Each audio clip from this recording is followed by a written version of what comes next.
Chapter 34:20. But Min Min had always been doted on by her mother. The anger in Jing Qiao's heart had already reached its peak. She could not help but shake off Wang Liming's hand and raise her voice. "Mother, why do you only have Min Min in your heart? I'm your daughter too. Aren't you worried that I'll be swept up into the sky by the earth tornado?" Wang Liming was furious. She raised her hand and slapped Jing Qiao's face. "Evil daughter. The one being swept up into the sky by the earth tornado is Min Min. The one suffering is Min Min, not you. Why are you shouting at your mother? You want Min Min to die so badly, don't you?" Wang Liming glared angrily at her eldest daughter. She did not hide the disappointment and hatred in her eyes. Jing Qiao suddenly couldn't stand still. She did not expect her mother to hate her so much. They were both her biological daughters. Why was there such a difference? How could Wang Liming care about Jing Qiao's feelings? She pushed her away with a look of disdain and said coldly, "Get out of my way." "Master." She turned around, wanting to break Jing Zha's defense barrier. But when she turned around, she met Jing Zha's merciless eyes. That's right, old master had already given up on Min Min. At this moment, why would he risk his life for Min Min's sake? She was the only one who could save Min Min. She was the only one who could save her daughter. Wang Liming chased after the earth tornado with flying steps, screaming for her daughter at the top of her lungs. Qiao Mu couldn't resist taking a few more glances at her affectionate motherly face. The feelings of every mother in the world were probably the same. If the one swept up by the earth tornado at this moment was him, his mother, Wei Ziqin, would probably also be so anxious that she wanted to cry but had no tears. Aba was stunned. She tilted her head and thought for a while. The earth tornado had already swept Jing Min Yao far away. The venerable peach blossom immortal and the rest removed the defense barrier around them. The little fellow tilted her head and stared blankly into the distance without saying a word. Yichen frowned and couldn't help but flick her head. "What are you thinking about, Jojo? What's there to think about this kind of woman who's too kind and spoils her son? Spoiling a child is like killing a child. This kind of woman is not desirable." Ma Shichen snorted and said, "That's right, if it wasn't for Wang Liming spoiling her daughter so much, causing Jing Minyao to be domineering and arrogant, thinking that she was invincible and unparalleled in the world, the situation wouldn't be like this today." Mo Lien understood this little fellow, who was letting her imagination run wild, too well. He knew what she was thinking right now, so he whispered into her ear. "Mother is not a woman like Wang Liming. Mother has taught you and Xiao Lin so well. She's knowledgeable, gentle, and kind. She's different from them." Everyone was speechless. "Your Highness, don't you feel guilty saying this?" After Mo Lien finished speaking, she realized that there was only silence around her. She turned her head to look at Hu Jechen and the others, who had a faint smile on their faces, and glared at them. "What are you doing? Did she say something wrong? Was Jojo not good? Jojo was so good." None of them were allowed to laugh at Jojo. "Cough, let's go and take a look." Hu Jechen coughed to hide the smile at the corner of his mouth. After saying that, he stepped forward and chased in the direction of the earth tornado. Aber asked in confusion, "She's already been dealt with by the heavens. Why are you still chasing after her?" Chapter 34:21. In any case, the earth tornado had already swept her far away. After a few rounds of torment, she probably wouldn't be alive. She couldn't be bothered to chase after her. She just wanted to see what would happen to this woman. She really had no interest in Jing Minyao's life or death. Mo Lien rubbed her small head, his eyes overflowing with gentleness. "Silly Chow Chow, have you forgotten that there is still the Soul Congregation bell?" Upon hearing this, Qiao Mu's eyes suddenly brightened. "You're saying that the Soul Congregation bell is with Jing Minyao?" Mo Lien nodded. "Looking at how much Clan Head Jing and Madam Jing doted on her, I'm afraid it's true." "Then what were they waiting for? Let's chase after them and take a look." Arbor hurriedly tugged at her husband's sleeve and ran after the venerable Peach Blossom Immortal. The venerable Peach Blossom Immortal had already drifted some distance away. He looked back and saw a large group of people following behind him. He couldn't help but call out, "What are you all waiting for? Hurry up!" Emolien held Jojo's little hand and sped up, flying to Hu Shurchen's side. The two of them had already spread out their divine senses and determined the direction of the earth tornado. At this moment, they looked at each other and quickly rushed in the same direction. The group was very fast and caught up with Wang Liming's group in a flash. Wang Liming had already taken off her outer robe and was wearing a tight-fitting black shirt. Jing Minyao was lying not far away from her. She was half sprawled on the ground, gasping for breath. Wang Liming took out an elixir from her space ring. She was about to feed her daughter when she turned back and saw Emolien and the others chasing after them. Alarm bells rang in her heart. She hurriedly grabbed her daughter and ran away. However, at this moment, the earth tornado that had gone far away suddenly swept over from afar like a mischievous child. Arbor and the others were dumbfounded. After all, this earth tornado was a little strange. It had previously wreaked havoc and left after torturing Jing Minyao to the brink of death. But now, it suddenly turned around and swept over again. Coincidentally, Wang Liming saw Arbor and the others and was in a hurry to escape with her daughter. As a result, the mother and daughter came face to face with the earth tornado. All of a sudden, they were swept up by the earth tornado and thrown into the sky again. Arbor looked at Emolien, Yuan Shurchen, and the others speechlessly. What happened? Could it be that this earth tornado knows Jojo? Everlasting Blade could not help but ridicule. Just now, when the earth tornado rushed over, anyone with eyes could clearly see that it was deliberately avoiding Jojo. Thus, strictly speaking, from the very beginning, this earth tornado didn't even collide with the defensive barrier set up by Ji Chan and the others. This earth tornado was created by Heavenly Tao?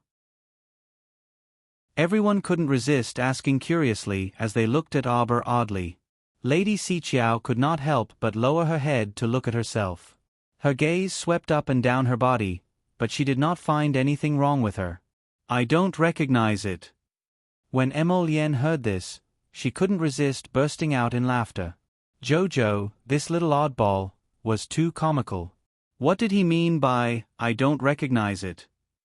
Who could be that earth tornado's relative? Yuan Shurchen chuckled and couldn't resist rubbing the little stoic's head with an icy expression. Heavenly Tao is definitely your relative. Chapter 34-22. That's right, it must be Jojo's relative. Otherwise, why would it always avoid Sir Jojo so harmoniously whenever there was a crisis? It must be because Sir Jojo was Heavenly Tao's relative. And he was a close relative. Arbor looked at the people in front of him in a daze, thinking that their thinking was a little weird. Who could be relatives with the illusory Heavenly Tao? How ridiculous! While everyone was talking, Wang Liming had already been spat out by the earth tornado and landed on the ground with a bang. That earth tornado seemed to despise Wang Liming very much and liked to toss around Jing Minyao alone. Wang Liming looked up at her daughter who was floating up and down in the earth tornado and screaming miserably from time to time. Her eyes were red from the pain and she couldn't stop screaming. Damn heavens! Come at me if you have anything. Let go of my Min Min. Bam! Jing Minyao was thrown down from the sky like a lump of rotten meat by the earth tornado and landed heavily on the ground. Wang Liming crawled over with tears in her eyes and carefully reached out to hold her daughter's head. She reached out to check her daughter's breathing and couldn't help but wail miserably. Min, my Min. She wasn't breathing? Arbor blinked and then seemed to think of something and said softly, could it be that because Jing Minyao came back from the dead and went against the heavens, Heavenly Tao finally thought of taking care of her, so it did this? Maybe it was because Heavenly Tao didn't have time before. Sir Jojo said with a straight face. Jojo, what you said makes so much sense. Qi Xian and the rest looked at her, not knowing whether to laugh or cry. Seeing her serious expression and that she deliberately lowered her voice to speak to them mysteriously, they couldn't help but have the urge to burst out laughing. Yes. Heavenly Dao's memory isn't very good. The corner of Yuan Shichen's mouth twitched as she said, previously, it forgot to take care of Jing Minyao. Now, taking advantage of this earth tornado, it suddenly remembered to take care of her. Originally, he didn't think that he was exaggerating, but after Yuan Shichen described it so vividly, why did it feel like he was a little brainless idiot? Bah! Arbor retracted his gaze. His face was tense as he suddenly pointed forward. What's that in her hand? Wang Liming laid on her daughter's body and cried for a while. Then, she took out a small bell the size of a thumb from her ring. After the small bell appeared in her palm, it immediately jumped into the air. Following a series of crisp bell chimes, the bell grew larger with each chime. It wasn't until it became several zhong large that its shadow was able to completely cover Jing Minyao, who was lying on the ground. Only then did it let out a crisp sound and stopped moving in midair. Arbor suddenly jumped up, like a little leopard that had been released from its cage. With a whoosh, it jumped to Wang Liming's side. He Chan, Mo Lien, and the others couldn't help but cover their eyes. They saw the little guy kick Jing Minyao, who was lying on the ground, with a speed comparable to light, and sent her flying several feet away. Arbor waved his hand and an ice coffin landed on the ground with a thud, kicking up a small cloud of dust. This ice coffin was immediately enveloped by the light of the Seoul congregation bell. Arbor's eyes lit up. He raised his hand and caressed senior sister Su Shanshan's sleeping face through the layer of ice. At the same time, Jing Minyao's corpse was sent flying, landing on the sand with a loud thud. This was like a fierce hammer that landed on Wang Liming's heart. Chapter 34-23. As if someone had flipped a switch, Wang Liming jumped up and screamed as she charged towards Arbor. Arbor, I'm going to kill you, I'm going to kill you. Wang Liming screamed as she charged towards Arbor. However, Qiao Mu didn't have time to waste words with her at this time. She directly kicked Wang Liming, who was pouncing at her, into the distance. With a wave of her hands, Qiao Mu bent down to pick up eldest senior sister from the coffin and laid her flat on the sandy ground.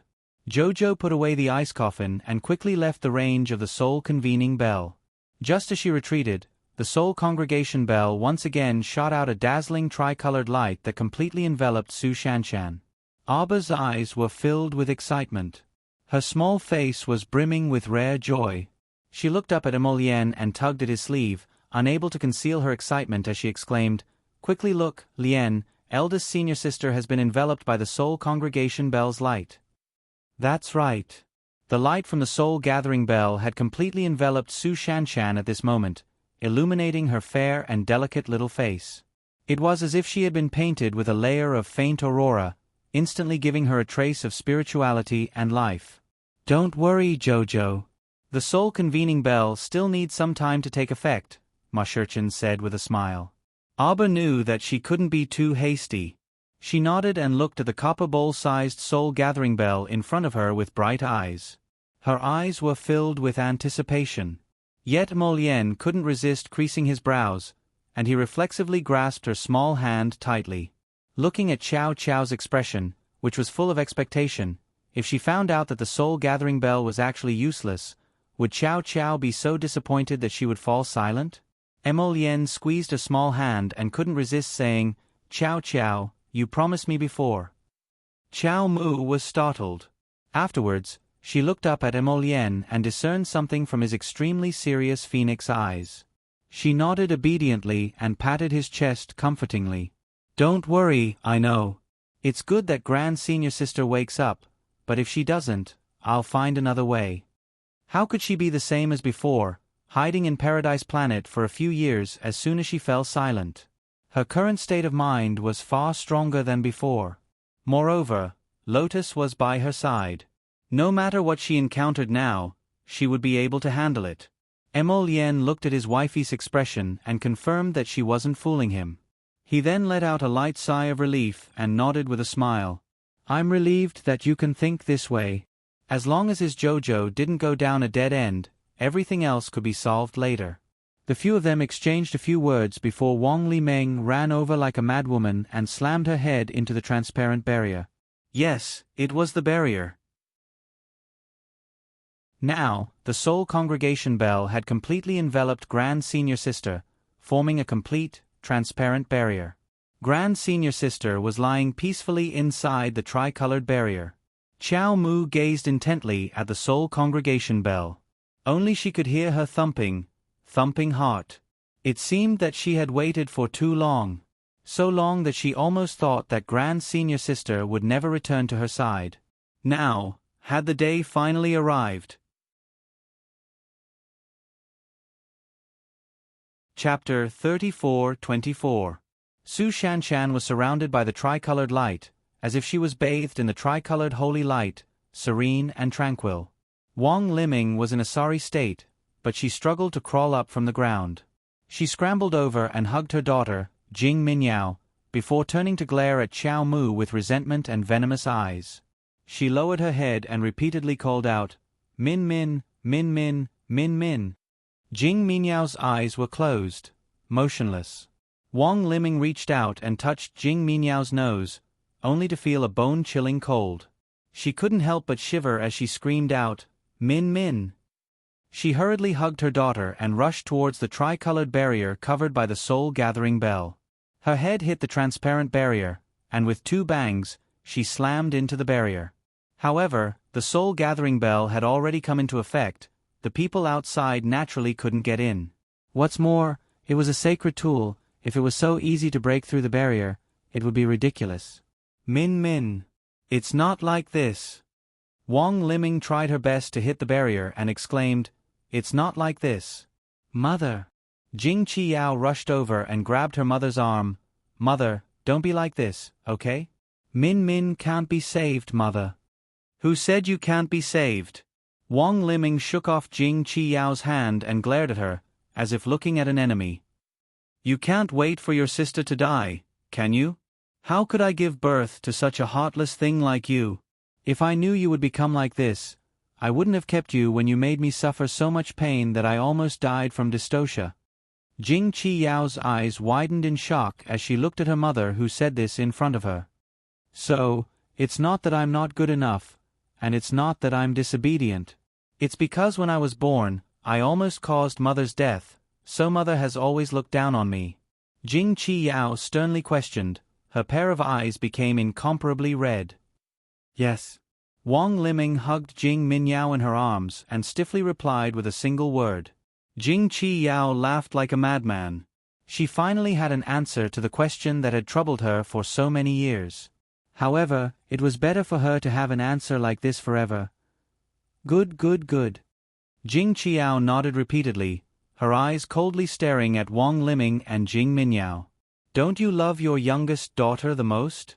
Don't you only have Minmin all day long?" Jing Qiao suddenly pounced over and grabbed Jing Minyao's legs, forcefully pulling her to her side. "What are you doing? What are you doing, Jing Qiao? Are you crazy?" Wang Liming screamed and rushed forward to save her daughter. "You're the crazy one. Look at your daughter, whom you dote on so much, and what kind of idiotic character she has become. Look at the sins you've committed." "Shut up." Wang Liming screamed and interrupted Jing Qiao's words. She glared at Jing Qiao coldly and snapped, "I told you to shut up, shut up, shut up." Jing Qiao snatched Jing Minyao's body and choked Jing Minyao's neck, forcing her to raise that lifeless face. She laughed crazily. Do you see, my good mother? Your most obedient daughter is now thoroughly dead, she can't be saved." "Shut up." Wang Liming's eyes were bloodshot.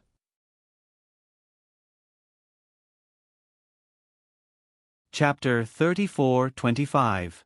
She tried to pounce on her several times, but was kicked away by Jing Qiao in her crazed state. Wang Liming fell to her knees with a plop, slapping the sand as she wailed, "How did I give birth to a beast like you? Beast, beast. You won't even let off your own sister. What sin have I, Wang Liming, committed?" "Ah." Her husband was unreliable, her most beloved daughter couldn't be saved, and her second daughter, who was usually like an invisible person, was actually going against her like a madwoman at this time. She hated these people in front of her. She hated every single one of them. Wang Liming took out a spirit breakthrough pill from her ring and swallowed it. Her aura began to rise steadily. Jing Qiao's heart jumped.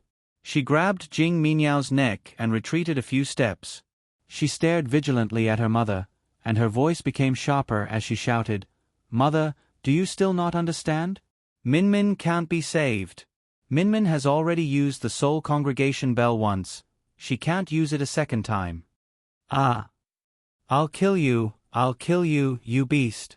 Wang Liming's eyes were red as she pounced on Jing Minyao, slapping her fair cheek. Aba looked at this scene in astonishment. She opened her mouth slightly, as if wanting to say something, but she didn't say anything and just tightly pursed her lips. Emolienne looked down at her and reached out to pull her into her arms. She patted her lightly and said in a low voice, "See, I already said that this woman isn't our mother. Look at her selfish appearance.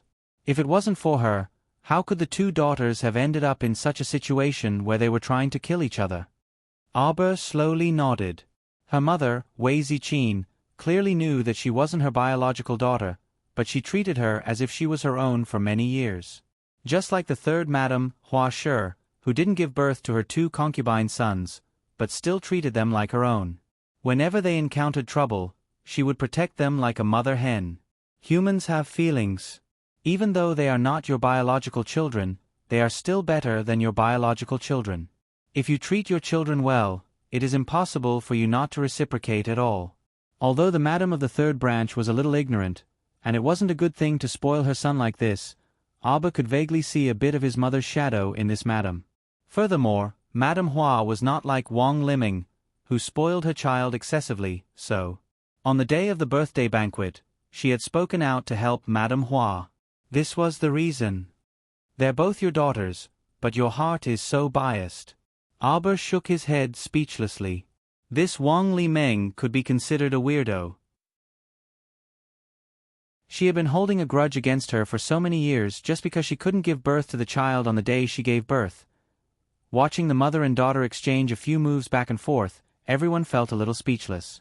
Jing Minyao's body was now thrown to the ground by them. After taking the medicine, Wang Liming's power had greatly improved. Naturally, Jing Qiyao could not deal with her. Not long after, she was pressed under Wang Liming's body and slapped on the back of her head again and again. Jing Qiyao was thrown to the ground, her head and face covered in blood. She couldn't help but scream. Gradually, her voice grew weaker. Wang Liming was really ruthless. Slap after slap, her eyes were red as if she had gone mad. She slapped the back of her daughter's head again and again.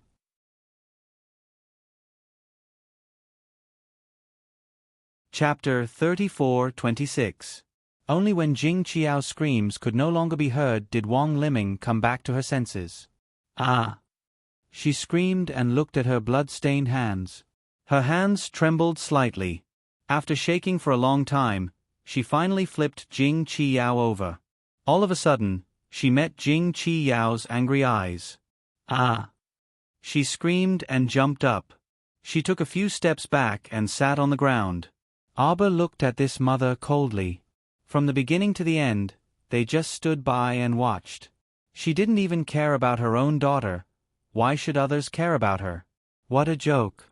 Wang Liming was obviously crazy. She kicked away Jing Qiao's body and staggered to get up. Holding Jing Minyao's cold body, she rushed toward the Soul Gathering Bell's tricolored barrier. Her head hit the barrier again and again. Wang Liming screamed like a madwoman, "The Soul Gathering Bell is my daughter's. Give it back to us." Soul Gathering Bell, ah!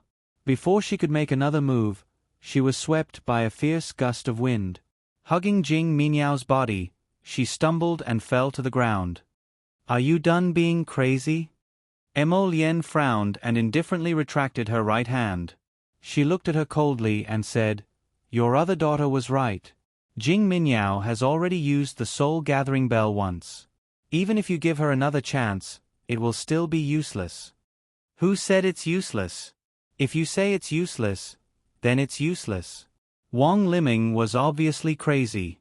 Hugging Jing Minyao, she slammed into the barrier and screamed like a mad woman, "I don't care. This soul-gathering bell originally belonged to the Pangu clan. It should be used by us." Bang! Before she could crash into that isolation barrier, Emolien had flipped her over and sent her tumbling backwards. Wang Liming's face, hands, and body were all covered in blood. It was unknown whether it was from killing Jing Qiao or from her own blood. She slowly got up from the ground with a twisted expression. Suddenly, she threw away Jing Minyao in her hand and rushed in the direction of Arba. "I want you all to die." The venerable Peach Blossom Immortal's figure flashed and released several beams of saint power. Thousands of vines wriggled upwards and wrapped around Wang Liming's body. At the same time, the swirling air around Wang Liming's body filled the entire area. The venerable Peach Blossom Immortal narrowed his eyes and enveloped her in his defensive shield. Immediately, everyone heard a loud boom. Wang Liming's entire body was instantly minced into pieces. Pieces of her body fell from the top of her head. Blood rained down from the sky. Qiao Mu reflexively hid in Emolien's arms. She creased her small brows and turned her small head away in disdain.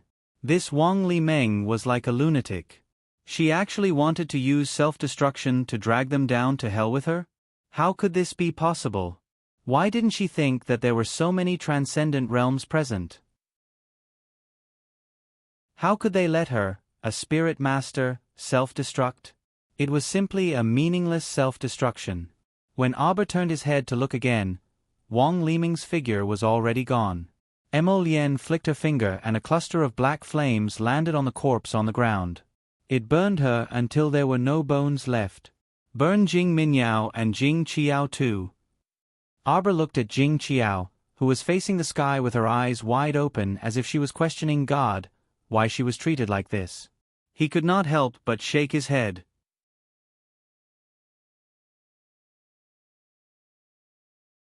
Chapter 34-27.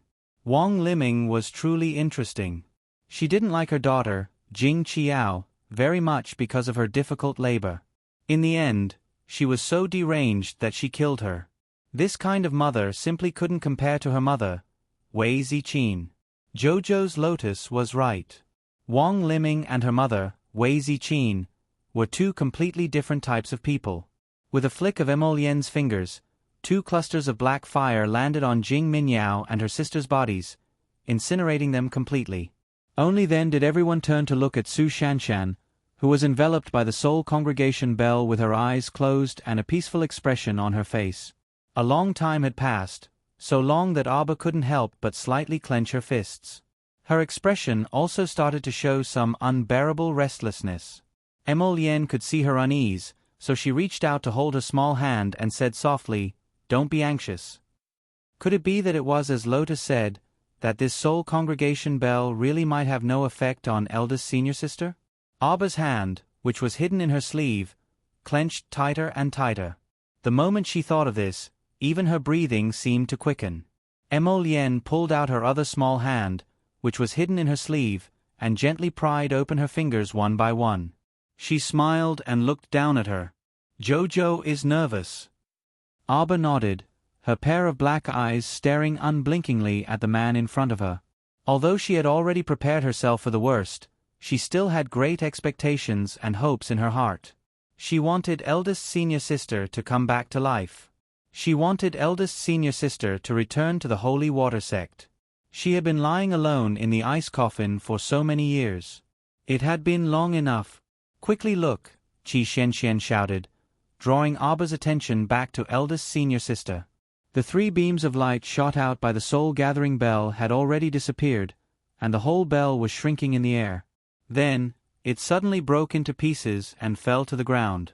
Emolien's reaction was the fastest. With a turn of his body, he had already arrived at Su Shanshan's side.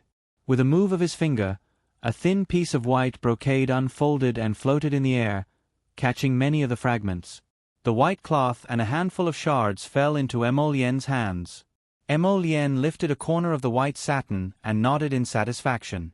He then turned to smile at Qiao Mu, who had hurried to his side.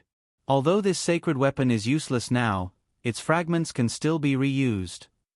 Xiao Mu nodded with a MHM, before saying apathetically, although this soul congregation bell is a sacred weapon, it is a consumption-type sacred weapon. If we really want to compare, it is inferior to my feral, ink. Mo Lien. The venerable peach blossom immortal beamed.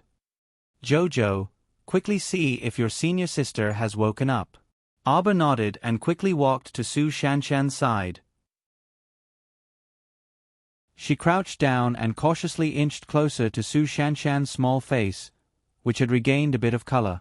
Her fingers very gently touched Su Shanshan's face. The feeling under her fingers was still very icy. Aba almost didn't dare to touch her to see if she was breathing. Was this really just an empty joy? The little fellow's eyes were filled with disappointment. Before this, she had repeatedly warned herself to be calm. She had to be calm. She couldn't have too high of an expectation for anything, so as to avoid being endlessly disappointed. But actually, she still couldn't help but feel a little elated in the depths of her heart. Qi Xian and the rest cautiously glanced at Aba.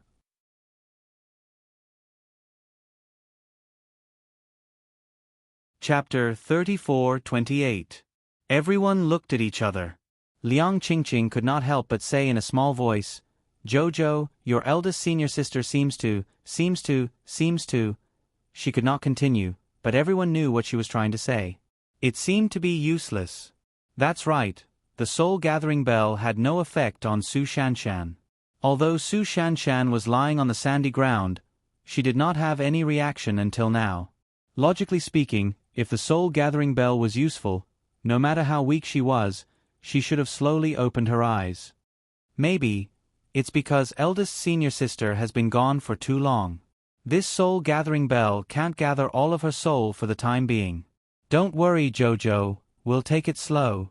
Mo Lien felt that her comforting words were a bit dry. Aba inched closer to her white, jade-like face. She bit her lips. The disappointment and grievance in her heart was about to turn into the water of the ocean and surge out. Was it really impossible? She spent so much effort to save eldest senior sister, but in the end, she still failed? Everyone saw that the little fellow was in low spirits. They could not help but surround her, wanting to say a few words to comfort the little girl. But right at this moment, Su Shanshan seemed to have heaved a sigh of relief. She took a deep breath and exhaled again. She suddenly opened her eyes and coughed. Qi Xian, Liang Qingqing and the rest all opened their eyes wide. Mo Lien, Hu Jinchen and the rest were also slightly surprised. The soul-gathering bell really had the effect of gathering souls? Su Shanshan gasped for air and coughed heavily. She hadn't coughed for a long time. Aba felt that the hand that she stretched out was trembling. She held her thin face. A pair of sparkling eyes, as if containing the most beautiful stars in the world, stared straight at her. Su Shanshan's eyes finally focused and fell on Aba. From the initial confusion to shock, and then to joy, her eyes stared straight at Aba for a long time. As if her brain was not enough, she dazedly tried to recall something, but also as if she could not remember anything. She just stared at her blankly. Cough, cough, cough. She subconsciously grasped Aba's small hand tightly. For a moment, she was in a daze, feeling as if she didn't know what day it was. The junior sister in front of her had become even more exquisite, as if she was a few years older than her 12-year-old self. Big liar. Aba bit his lips and spat out 3 words. His eyes were glowing with a faint red light as he stared at Su Shanshan without blinking. It was as if he wanted to freeze time at this moment. Su Shanshan's dazed eyes gradually became clearer. She wanted to speak, but she was choked by the air in her throat. She coughed violently, and Xiao Mu helped her up as she struggled. Little junior sister. Su Shanshan's voice startled even herself. That voice sounded like it had been crushed by countless wheels. It was so hoarse and dark that it made her feel a little apprehensive. Little junior sister, what's wrong with me? Su Shanshan looked confused. Big liar. Aba looked at her with an aggrieved expression and wanted to punch her. But she decided against it. Eldest senior sister had just woken up, so her body should be very weak. You are all liars, Jojo said. When we were in Qinghe town, you said you would accompany me in the future and wouldn't let me be alone.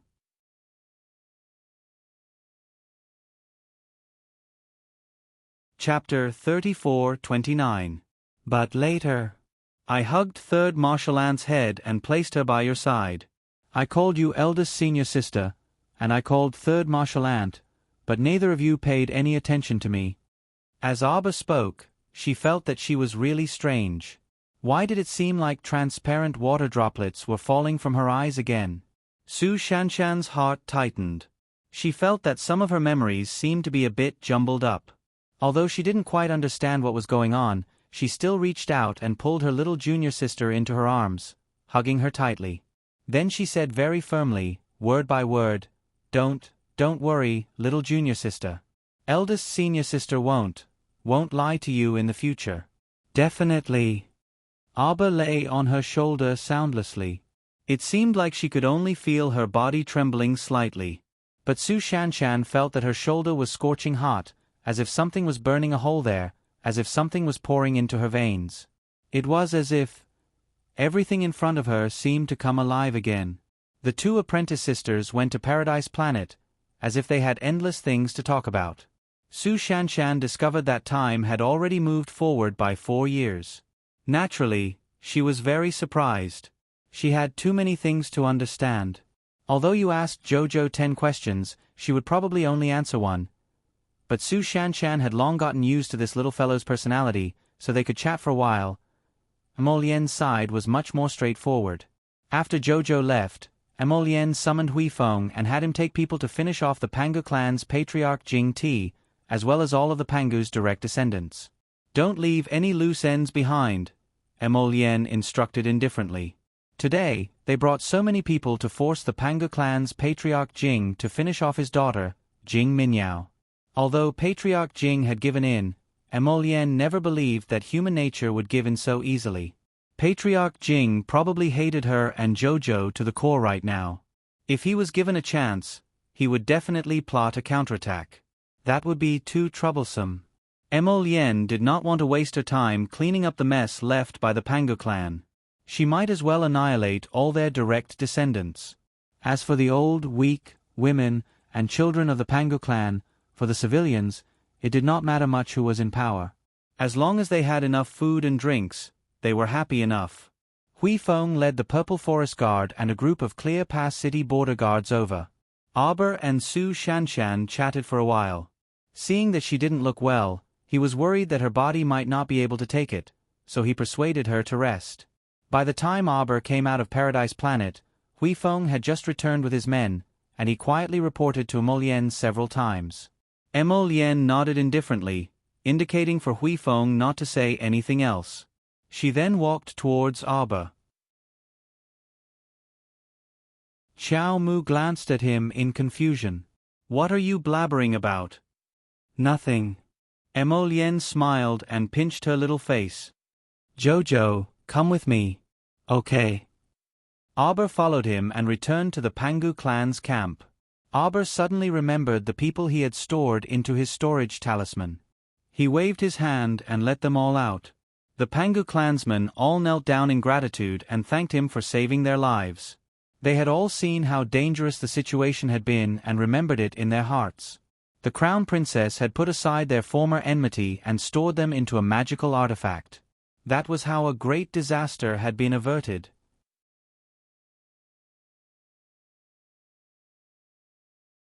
Chapter 34:30. To the Pangu clansmen, they didn't know that it was Aber's storage talisman. They only thought it was a spatial artifact. In any case, no matter what, the Crown Princess was so magnanimous that she didn't vent her anger on the Pangu clansmen and saved their lives regardless of the gains and losses. Everyone was grateful and respectfully knelt on the ground to express their gratitude. Emolien had Huifeng make arrangements for these people. Before Aber left, he heard Huifeng say in a clear voice, "Your clan leader was obliterated by the heavenly Tao in this earth tornado. As for your madam and the 2 young misses, they were also executed by our crown prince for disobeying his superiors. You don't have a leader now. You should first elect a new leader and then talk to our crown prince.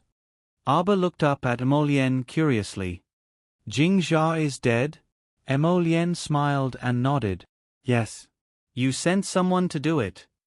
She remembered that Jing Jia was still alive and well before they left the camp. Emolienne didn't deny it. He nodded and held her hand. Jojo, don't be afraid. Arba was speechless. What's there to be afraid of? Emolienne blinked and looked down at her. Don't you think I'm scary? Miss Chow shook her head and hugged his waist. Everything you do is for me. Why would I think you're scary? Plus, you're so beautiful. Nothing you do is scary at all. Sir Jojo rolled his eyes and looked away. Huh? What was Jojo thinking just now? His expression was a bit cute. Emolienne couldn't help but ask curiously, Jojo, what were you thinking about just now? Nothing. Seeing that Emolienne was determined to get to the bottom of things, Arba quickly changed the topic. What did you say you were going to take me to see? Come take a look, Chow Chow. Emolienne pulled her small hand and led her into an airtight wall made of sand and soil. As soon as he walked in, he was dazzled by the white spirit coins on the ground. Is this where Jing Jia keeps his spirit coins? Arba grabbed a handful of spirit coins and found many jade stones buried underneath. She took out a piece and looked at it. A rare smile appeared in her eyes. This jade is not bad. Get someone to take it out and polish it. Make more blank jade talismans for me. All right. Emolienne naturally agreed happily. She pulled Arba to a small table at the side, took out a black spatial ring, and placed it in her hand. Clan leader Jing is dead, but his spatial ring is still here. Take it and see if there's anything useful inside. Arba nodded. Recently, she had organized the Heavenly Province Assembly and the Heavenly Pill Auction. Nurturing people to draw talismans and refine pills was like burning money every day. She had to send them a batch of talismans and herbs every few days. She probably wouldn't be able to make a profit in the first year. However, when these little guys grew up, she wouldn't have to worry about making money every year. Moreover, nurturing a group of talisman masters and alchemists would be very beneficial. If she wanted to do something in the future, she wouldn't feel that she was short of manpower. Arba used her divine sense to open clan leader Jing's spatial ring. She found that there were many things inside. It was enough for the Heavenly Province Assembly and the Heavenly Pill Auction to burn money for a while. Moreover, there were so many spirit coins on the ground. It should be enough. Arba happily put all the spirit coins on the ground into a storage talisman. Then, she followed Emolienne out. Your Highness.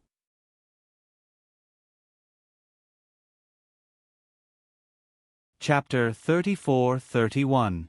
Two purple forest guards pushed a bearded, doddering old man over. They shoved him to the ground and used their feet to stop him from struggling. Your Highness, this person is sneaking around here. Who is he? Speak. Who are you?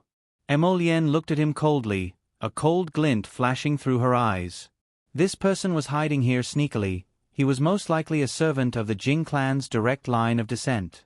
Was he waiting for an opportunity to take revenge? She had to see if she was cut out for it. The Divine Province's Crown Prince and Crown Princess sure aren't impressive. Slap. Before the old servant could finish, the purple forest guard slapped him across the face. His face tilted slightly to the side, and his hair fell messily to the ground. His wrinkled old face suddenly showed a trace of twisted hatred. You bunch of bandits! Not only did you steal our clan's treasure, the Soul Congregation Bell, you even instigated those spineless shrimp clansmen to submit to you. And now, you even killed the clan head and madam. Oh. Arba sized up the old servant from head to toe, then asked coolly, Who are you to the Jing clan head? You don't need to know. Slap. The purple forest guard slapped him again in anger at his arrogant attitude. How dare you speak like that? The purple forest guard glared at him, then turned to the young crown princess. Crown princess, this subordinate must deal with this person. Arba glanced at him and nodded. Since you're so loyal, go accompany your clan head and madam." Fear flashed through the old man's eyes, then he put on a fierce front and angrily rebuked, "Wait." Chiao Mu turned her head to look at him with a spurious smile. "If you really are a loyal old servant, then where were you when I killed your clan leader just now? Why didn't you jump out to protect your master? You're afraid of death, aren't you, old man? Since you're just a sneaky villain, can you stop trying to flatter yourself?" The purple forest guard glanced at the old man with disdain. He grabbed the old man's arm, pinned him behind his back, and pushed him. "Let's go." He was an eyesore. He was really annoying their little crown princess. "Crown princess, this old servant wants to make a deal with you." The old servant suddenly became anxious and shouted while twisting his body. "Since it's a deal, then show your sincerity. Why do you have to be so pretentious?" Arbor looked at him coldly. This old man had been secretly hiding here and sneakily looking around. He had originally been waiting for her and the crown prince. He had even put on a disgusting expression of loyalty to protect his master. Who exactly was he trying to show? The old man's eyes flashed and he hurriedly said, "This old servant is called Jing Gu. Yes, I am clan head Jing's personal servant." Arbor didn't say anything and waited for him to continue. "Not long ago, the clan head ordered me to send people to the lower star field to investigate the crown princess background. When the second miss was brutally slaughtered by the crown princess and was carried back to the soul congregation bell to gather her soul, clan head Jing ordered this old servant to send people to investigate." Arbor looked at the old man expressionlessly, a burning flame dancing in her eyes. Seeing that she didn't say anything, the old man could only continue. "After that, this old servant sent a group of people to the lower star field. The first few times we went, we were blocked outside by a large shielding formation." The old man carefully glanced at Arbor's expression.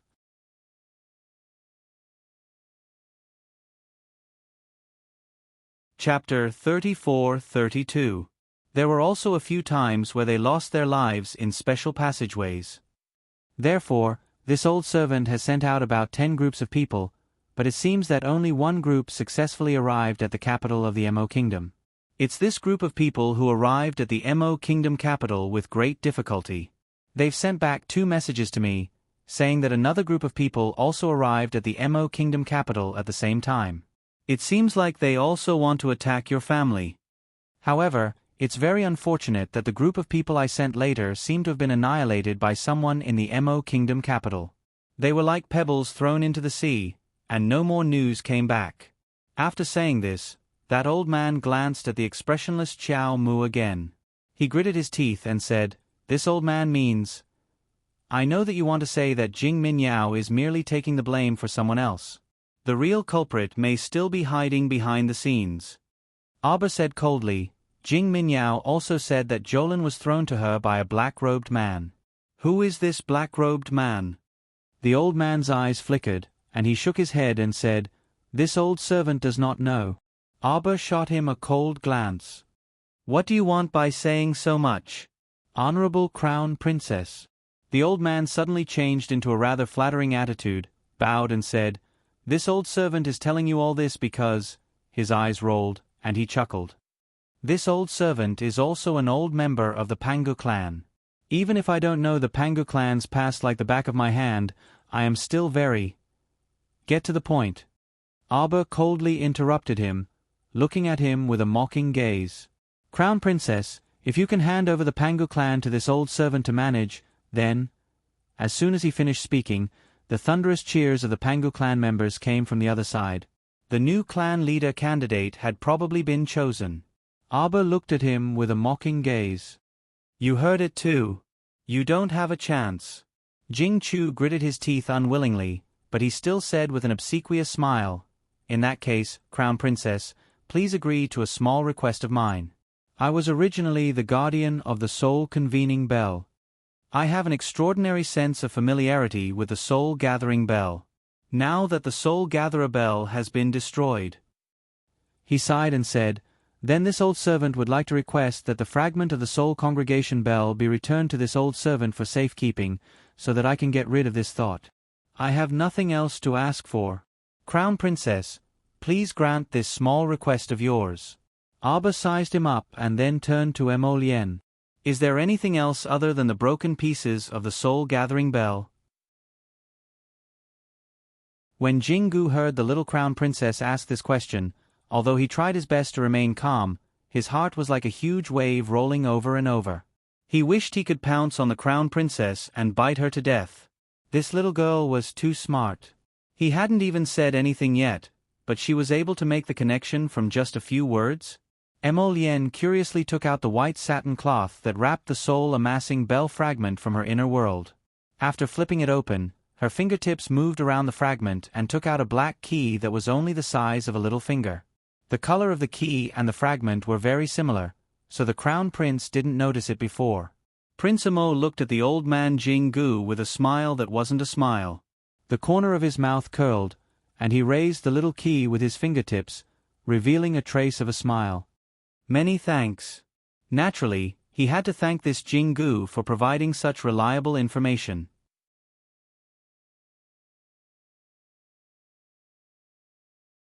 Chapter 34-33. That way, they would be able to find the treasures buried by clan leader Jing. Jingu was truly regretting his actions now. He was suspended in the air, and the whip in the purple forest guard's hand was lashing out at him without hesitation. If he'd known earlier that this black-hearted couple was so terrifying, he wouldn't have come looking for trouble even if he was beaten to death. Jingu groaned inwardly. My life is over. Dig 3 feet into the ground and push aside all the sand walls. Everyone dig here. Jingu was shoved to the ground, his hair disheveled. His old eyes were filled with anger and despair. You bandits, you'll all die a horrible death. Bandits! The venerable Peach Blossom Immortal looked at him in amusement and kicked him. Aren't you also coveting the treasures buried by clan leader Jing? As the leader of a clan, he was naturally rich enough to rival an entire nation. The small treasure room Emolien had brought Jojo to was clearly only a small part of what was exposed above. Jingu, this old man, was truly crafty. Regardless of whether it was his pretense of being a loyal servant at the beginning or his fawning talk about wanting to be the clan head, it was all to mislead the young Crown Prince consort and His Highness the Crown Prince into thinking that he was a petty person without any shrewdness. They would think that Jingu, this petty person, wanted to be the clan head. He was trying to divert the young couple's attention. Actually, that wasn't the case. His true goal was the treasury key hidden in the soul-convening bell. With this treasure, it didn't matter if he became the Pangu clan leader or not. He also didn't want to eat dust and drink dirt all day long in this desert. With wealth, he would naturally be able to fly far away.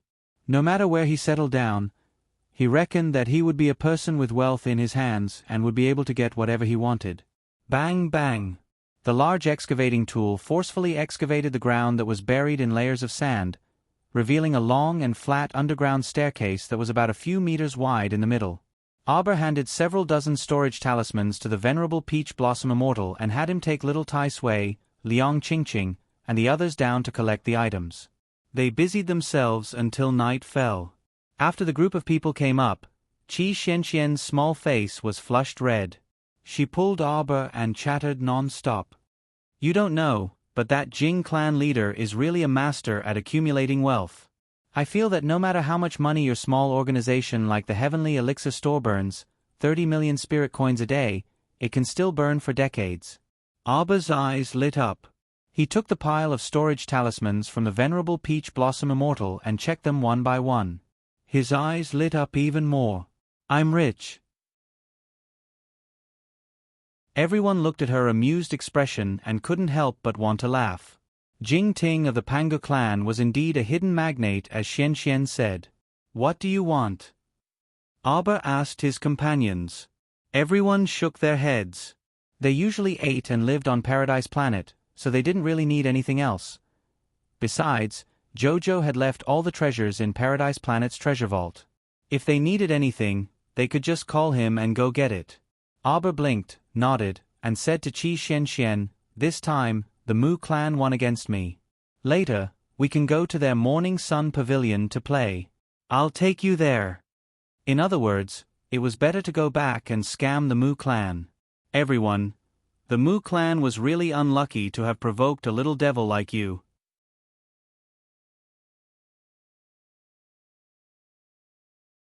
Chapter 34-34. Seeing that everyone was speechless, Sir Jojo turned his head and said, "All right, the matter here is over, let's—" "Crown Princess, Crown Prince, the new leader of the Pangu clan requests an audience." Prince Emo nodded calmly and gestured for the guards to let him in. The new leader of the Pangu clan was a rather young man. After seeing the Crown Prince and Crown Princess, he bowed. Li Zhuang greets the Crown Prince and Crown Princess. Emo Lien glanced at him coldly. "What are your plans for the future?" "The Pangu clan is a clan that loves peace the most." Li Zhuang placed one hand across his chest and swore solemnly. "From tomorrow onwards, I will lead my people into the depths of the desert and search for the existence of an oasis. The Aurora Desert is so vast and boundless. It can't be all sand, can it?" Li Zhuang said. Abba glanced at him and suddenly said, "Then you can search in the southeast direction." Her origin of holy would allow her to clearly sense the existence of an oasis thousands of miles to the southeast. It was a very large oasis. If the Pangu clan built their residence there, they would be able to survive well in the future. They would not have to give up their land and rely on the Emperor of the Divine Land. Of course, without the Pangu clan as a hidden danger, the Emperor of the Divine Land would not have to be so paranoid. He felt that the Pangu clan, who was so close to Qingyue City, might one day start a rebellion for the sake of survival. In this way, both sides would benefit from it. Li Zhuang's eyes lit up. Obviously, he trusted the young Crown Princess very much. Of course, this was also because the Crown Princess' benevolence at the moment of the Earth Tornado's attack had completely convinced the young leader of the Pangu clan. He nodded and said, "Thank you for the reminder, Crown Princess. The members of the Pangu clan will always remember your help." "Right. Princess Jing, she—" Li Zhuang looked at Arbor and Emo Lien hesitantly. As a matter of fact, although Chief Jing's family was not very reliable, Princess Jing, who had been protecting a member of the Pangu clan and had made great military achievements, was indeed respected by all her people. However, after the Earth Tornado struck, they had never seen the princess again. They did not know how she was doing now. Chao Mu creased her brows. She had also remembered. In the previous battle with Jing Linyao, she seemed to have coincidentally advanced to the divine realm. She just didn't know if the advancement would go smoothly. Because of the violent earth tornadoes, Aber's attention didn't leave her at all. If she was at the critical moment of her advancement, she would be affected more or less. Jing Linyao was probably doomed. If Jing Linyao comes back, will your words still count as the clan leader? Emo Lien looked coldly at the young leader in front of her.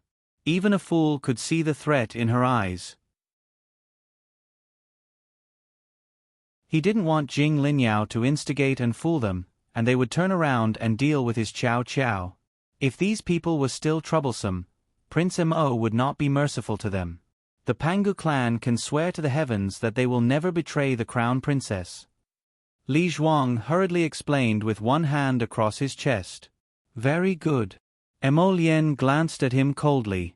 "Remember what you said today."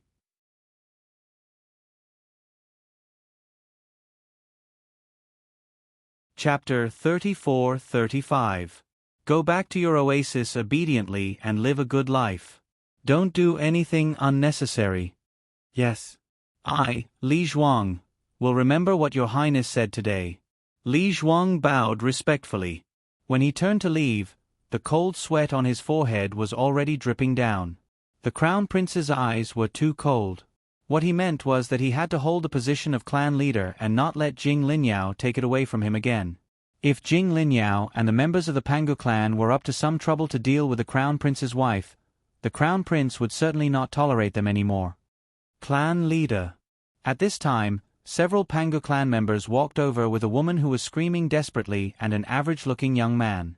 Li Zhuang glanced at them and sighed. "Concubine Shui, young master, I'm really sorry. What are you doing?" Li Zhuang. "What are you doing, Li Zhuang?" Li Zhuang. Concubine Shui shrieked and glared at him. Her eyes seemed to be spitting fire. Li Zhuang glanced at the mother and son coldly and sighed. Suddenly, he raised his voice and said, "The old clan leader has passed away and there is no one to accompany him. Concubine Shui and young master, for the sake of the former clan leader, swear to live and die with clan leader." Concubine Shui's eyes were so wide that they almost fell out of their sockets. She kept twisting her body and screaming, "No, no, who wants to accompany that dead man to hell? No, no. Li Zhuang. Let go, let go." The young man's eyes were lifeless and his whole body trembled. He wailed in a low voice, "I don't want to die, I don't want to die, I don't want to die." Li Zhuang raised his hand and ordered people to take the mother and son away and send them on their way. An old man stepped out and nodded at Li Zhuang in appreciation. "Clan leader, you don't need to feel guilty. Keeping Concubine Shui and young Master Jing alive is a disaster. Concubine Shui has never been a person who is willing to stay still. If she gets a chance, she will definitely implicate the clan leader in the future. The Pangu clan has been through too many hardships." The old man sighed. "In the future, we will be safe and smooth. This is the wish of all the Pangu clan members." Jolin suddenly opened his eyes and jumped up from the bed. Looking around, his mind was a little muddled. What is this place? She shook her head and subconsciously held her forehead with one hand. She was in a very elegant bamboo house, and the furniture in the house looked very exquisite. There was a string of small wind chimes hanging at the door, tinkling in the wind. Arba was the first to sense that his sister had woken up. He entered Paradise Planet and arrived at the small bamboo building behind Peach Garden Slope. She reached out and pushed the door open. There was a creak. One of the two sisters looked into the room, while the other looked back at each other. Their gazes just happened to meet. Jolin stared blankly for a while before his eyes suddenly lit up with surprise. "Sister!" She stretched out her hands and stumbled over to Qiao Mu, throwing herself into Qiao Mu's embrace. She even rubbed her head against Qiao Mu's chest as she muttered, "This dream was so good. I dreamt of Big Sister again. Big Sister seems to be more beautiful than before. If Xiao San knew that I dreamt of Big Sister, he would be very jealous." Hee, Xiao San is an idiot. He wants to dream of Big Sister every time, but he can't. Ha ha ha.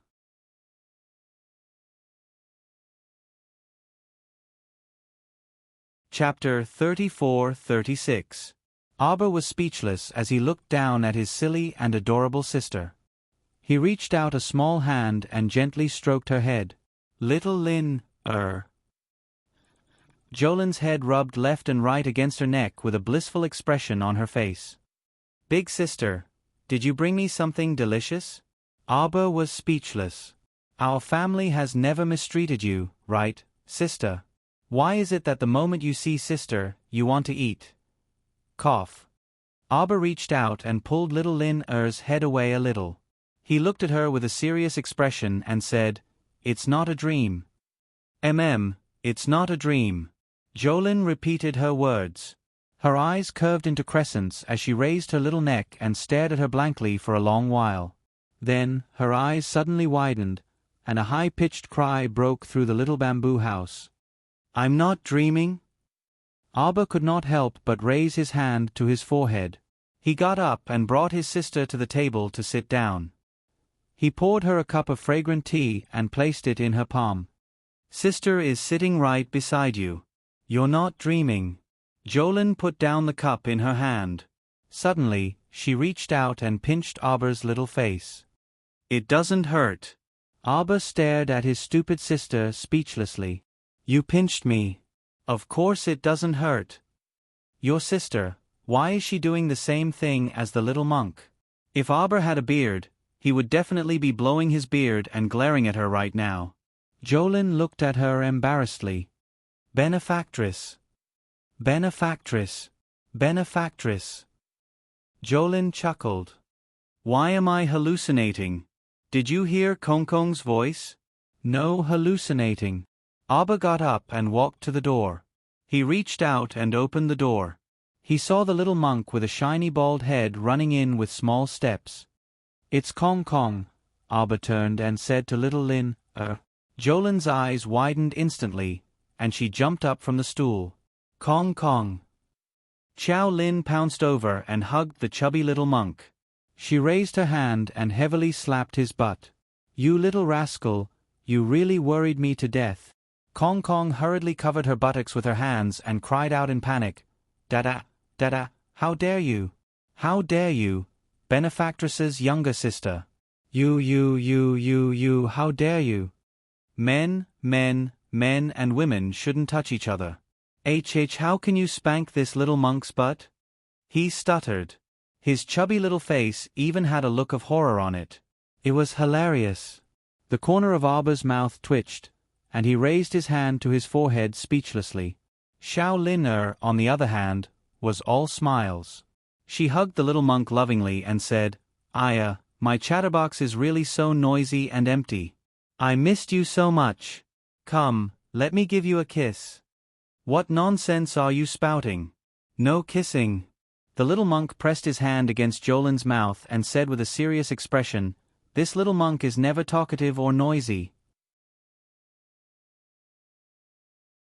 This little monk is just a little talkative sometimes."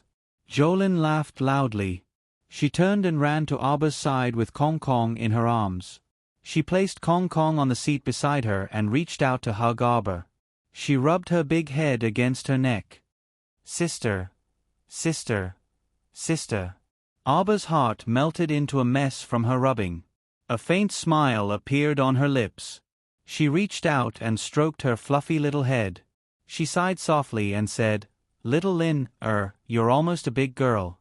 If Mother sees you like this, she'll scold you again." "Mother?" Jolin was startled. She remembered something important and quickly put on a serious expression.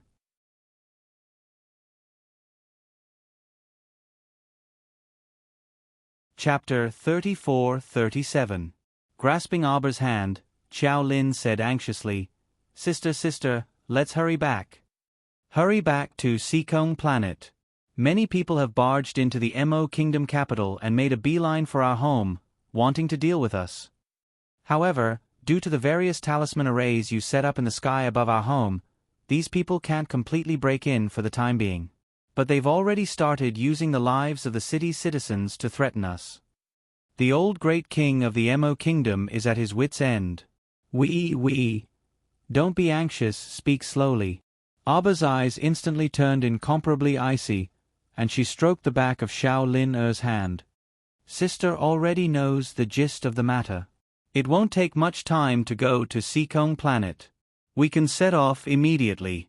Arba's indifferent voice seemed to be filled with the power to pacify people's hearts, instantly pacifying Xiao Lin's fretful and uneasy emotions.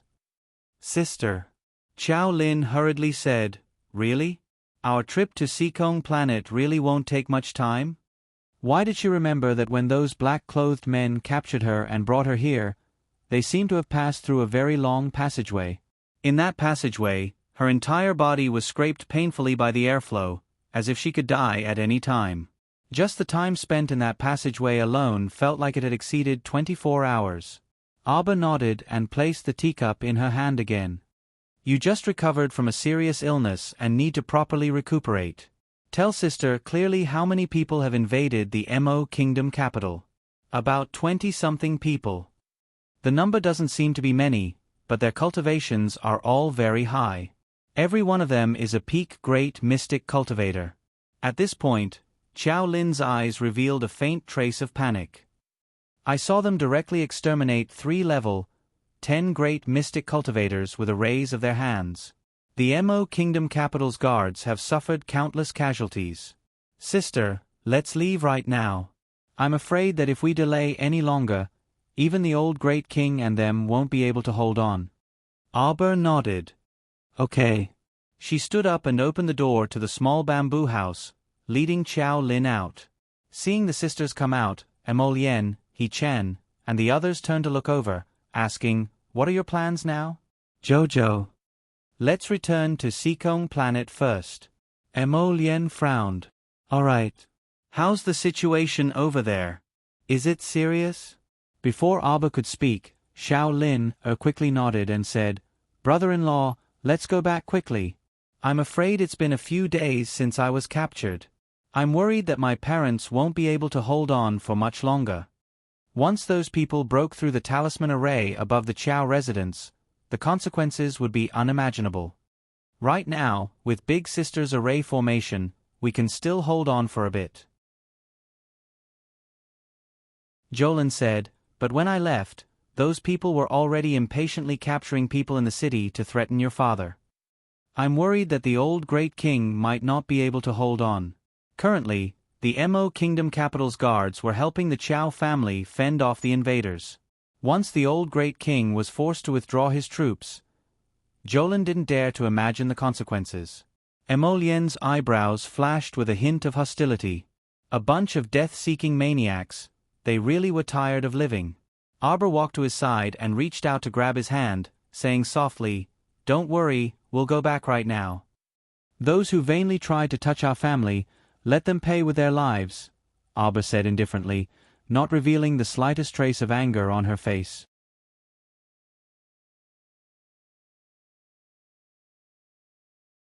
Chapter 34-38. Qiao Lin, who boarded the Crimson Nimbus Blue Wave ship for the first time, found everything very novel and couldn't resist wandering around the ship. Unexpectedly, it only took a short hour to return to Seekong Planet from the Divine Province. The Crimson Nimbus Blue Wave ship wandered through the Sea of Stars for no more than a few seconds before arriving at the passageway. When it passed through the passageway, Qiao Lin didn't feel anything at all. It was completely unlike when she first arrived, when her entire body suffered from the intense pain of being sliced apart by the airflow. This feeling was simply too wondrous. It was as if time and space had been changed in the blink of an eye. By the time the party returned to the Mo Kingdom capital, starry night had descended, and darkness had pervaded the earth. The old great king Mo Lei was currently in a terrible fix. Gong Chong strode in on his short, chubby legs as he reported loudly, Great King, bad news, His 12 Highness has brought people to the Qiao family." "What?" Mo Lei couldn't resist slapping his forehead. He abruptly turned to look at the elderly man who was currently sitting on the main seat and coldly looking at him. At this moment, a trace of cold sweat had appeared on the old great king's forehead. Gong Chong also saw that elderly man at a glance and was so frightened that he rolled to the ground, not daring to look up with his head on the ground as he inwardly cursed. Old Senior Wu truly appeared and disappeared unpredictably. When did he come to the palace? Gong Chong didn't know that this old Senior Wu had already arrived earlier and had even finished discussing matters with Mo Lei. Due to this senior's oppression, Mo Lei had already agreed earlier that he could no longer send troops to reinforce the Qiao family from now on. Unexpectedly, Mo-12, this little rascal, actually left the palace without permission and brought people to help. Didn't they just capture this little 12 the day before yesterday?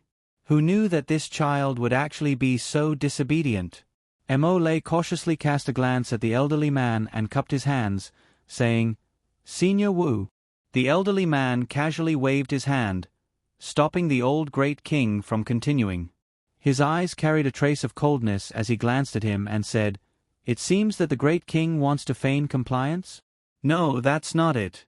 Cold sweat broke out on Mo Lei's forehead. He stood up with an uneasy expression. "Bring him here." As the cries reached his ears, a group of beautiful concubines, as well as some pale-faced princesses of different ages, were all escorted over. Royal Father, save me, Royal Father." 10th Princess Mo Lei's tear-stained face was covered with tears. Royal Father. The mother of the 9th Princess and the 10th Princess, concubine Shi, was also trembling in fear. She covered her handkerchief and sobbed. Suddenly, he was stopped by a cold reprimand that was neither loud nor soft. "What are you crying for? Shut your mouths." Empress Zhao looked coldly at concubine Shi and her 2 daughters. Great King, save us." Concubine She had just opened her mouth when Empress Zhao raised her hand and slapped her face. "I told you to shut up. Don't you understand?" Shi Pin immediately kept quiet out of fear. "Heh." Old Wu sneered. He raised his hand and had people drag out a young woman with a beautiful face and luxurious clothes from the group of concubines and princesses. The old great king's heart was about to break when he saw that woman being dragged out. He looked at old Wu with a deathly pale face and repeatedly waved his hand, saying, "Let's talk things over. My lord, please talk things over." It's said that this noble Lady Ying is the great king's most favored concubine. Old Wu chuckled coldly and indifferently waved his hand at one of his subordinates.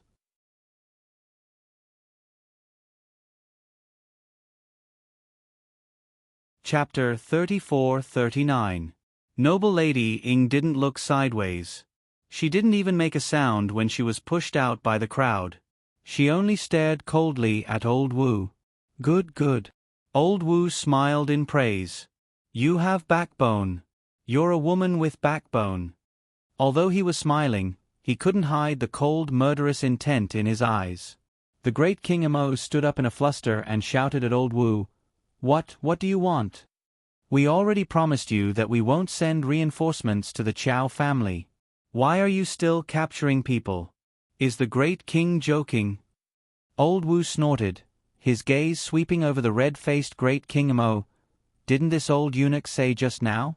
Did your 12th prince bring reinforcements again?" 12th? How could 12th do this? "Concubine," she cried out sharply. "It was this consort's order."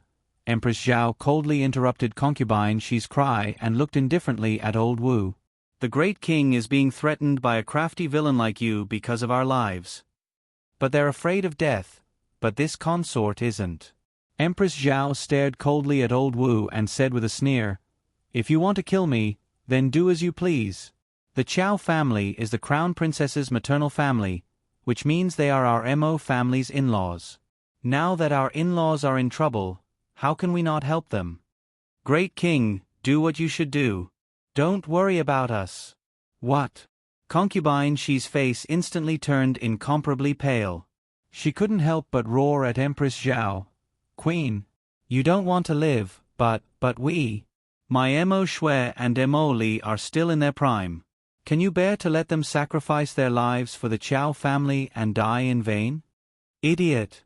Empress Zhao glared at her coldly. "Today, we were indifferent to the Chow family's matter. In order to survive, we disregarded the Chow family's safety. When my son returns in the future, I'm afraid you won't be able to keep your rotten life." Concubine She's face turned pale. Thinking of Prince Mo's methods, she was speechless and kept quiet out of fear. Mo lay sighed. He was caught in a dilemma. This batch of experts who had invaded the Mo kingdom capital were all peak great mystic cultivators. Few people in the entire Mo kingdom capital could contend against them. Furthermore, not only did they threaten him with the concubines and princesses, but they also threatened him with the lives of some innocent commoners. In these 2 days, they had killed quite a few people on the streets of the Mo kingdom capital.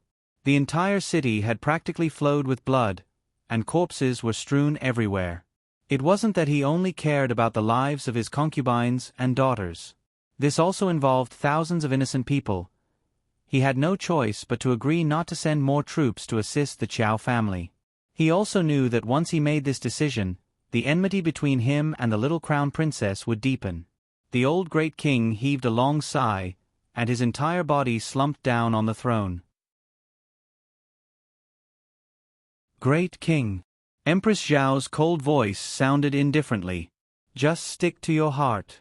There's no need to have any misgivings. Do as you wish. Do you think they'll really let us off after killing the Chow family? Let the entire city's commoners off?" Empress Zhao said apathetically, "They came from the upper realm with the intention of destroying the Chow family or abducting their entire family. Perhaps we, the insiders, have already become their next targets to be silenced." Mo Lei's mind cleared up a little for once.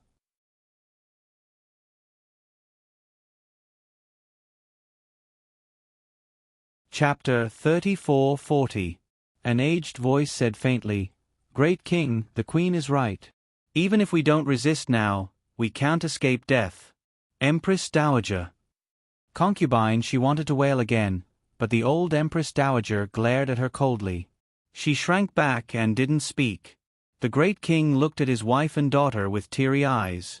For a moment, hundreds of thoughts ran through his mind. Noble Lady Ying, who had been pushed to the ground by old Wu's subordinates, also said faintly, "Great king, everyone will eventually die. Although this concubine is a woman, this concubine isn't afraid of death. If they want to kill, let them kill. The great king doesn't have to change his mind for this concubine." Ah ha ha ha. Old Wu looked at the people present with gloomy eyes and said coldly, "Their bones are quite tough. I just don't know if the great king's daughters are all as tough as noble Lady Ying." After saying that, he signaled with his eyes and called for people to drag the 10th princess, Emily, out. Ah! Emily let out a high-pitched scream, as if she was a sheep that was about to be sent to the slaughterhouse. Her eyes revealed infinite fear. The great king looked at his wives and daughters with a mournful face.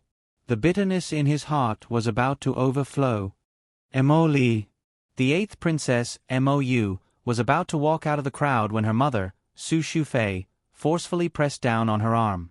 Su Shufei turned her head and gently shook it at her, indicating that she shouldn't be impulsive first.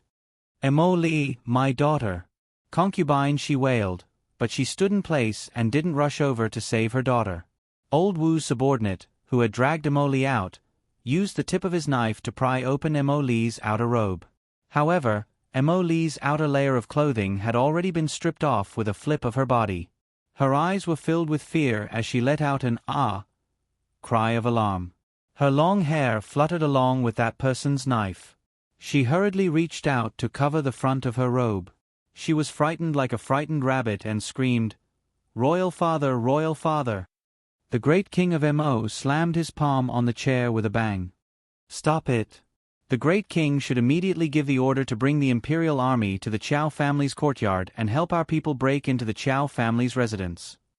Mo Lei gritted his teeth. After a while, he coldly said, "In your dreams." He had given the order to let go of the Chow family's matters, but his heart was already tormented. These people actually wanted to force him to join them and force the Chow family?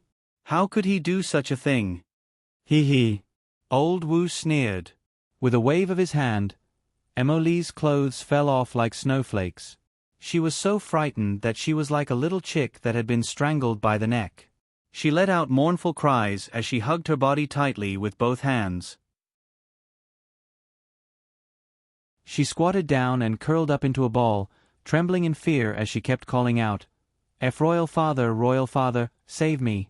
The old great king glared at the evildoer in front of him and roared angrily, "Stop, stop, stop."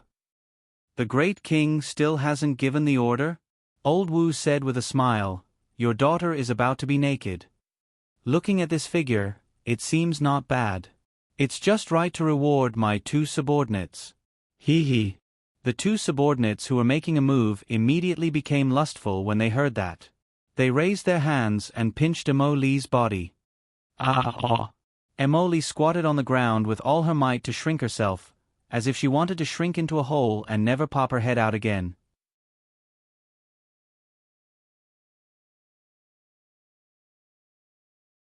Chapter 34-41. That's enough. Empress Zhao scolded. "It's useless to force the great king like this. The imperial army won't do anything to the Chow family. Even if the great king gives the order, it's useless. Not only that, the commander of the imperial army, Hui Feng, has already brought a group of people to the Chow family." Old Wu's face suddenly darkened, and he stared coldly at Empress Zhao. This old man was very ugly, and when he stared at Empress Zhao, his inverted triangular eyes turned outward, emitting waves of cold light. It seems that the queen really doesn't want to live long.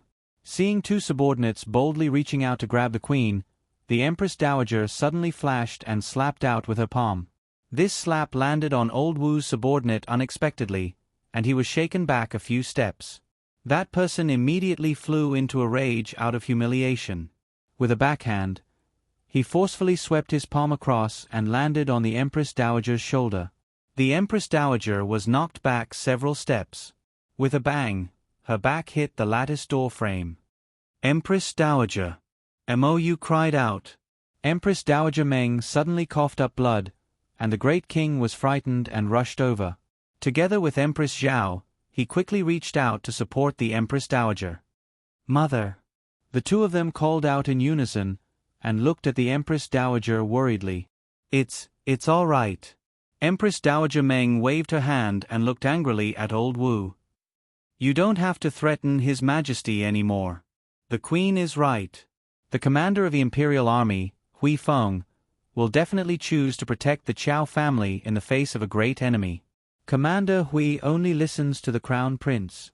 Even if you threaten the great king, it's useless. Then let the people of the North Battalion come in. Before dawn tomorrow, I want you to break the defense array of the Qiao family's outer courtyard. Ha ha ha ha. Empress Dowager Meng couldn't help but laugh out loud, and then her eyes turned cold. Nonsense. A middle-aged man with a gloomy face walked in. He nodded at old Wu and said, There's no need to talk to them. The Mo Kingdom's royal family doesn't know what's good for them. Just kill a few of them and throw them up on the city wall. Those who resist should learn their lesson. No, don't kill me, don't kill me. Mo Li's clothes were barely covering her body. At this moment, her eyes were already in a mess. When she heard the word, kill, she scrambled towards the crowd. However, someone stepped on his back forcefully. One of Elder Wu's subordinates cruelly pulled Mo Li's scalp, forcing her to raise her chin. Let's start with our beautiful little princess. Ha ha ha ha ha. It's a pity that such a beautiful body didn't even have the chance to taste a man before she died. As the man spoke, his eyes suddenly flashed and he suddenly reached out to pick her up. No, no, let me go, let me go. Let me go. What are you doing? Mo Li's eyes were bloodshot. He picked up an inkstone and threw it at the man's back. You beast, let go of my daughter. Umph. Old Man Wu's subordinate sneered. He tilted his head and easily dodged the attack. He carried Mo Li and walked towards the side hall. He laughed arrogantly. Since she's going to die anyway, why not let her enjoy herself before she dies? Isn't that better? Empress Zhao clenched her jade-like hands in her sleeves and shouted angrily, Do it! Pang pang, sounds suddenly came from the doors and windows. Countless figures rushed in through the doors and windows, charging towards Elder Wu and the others.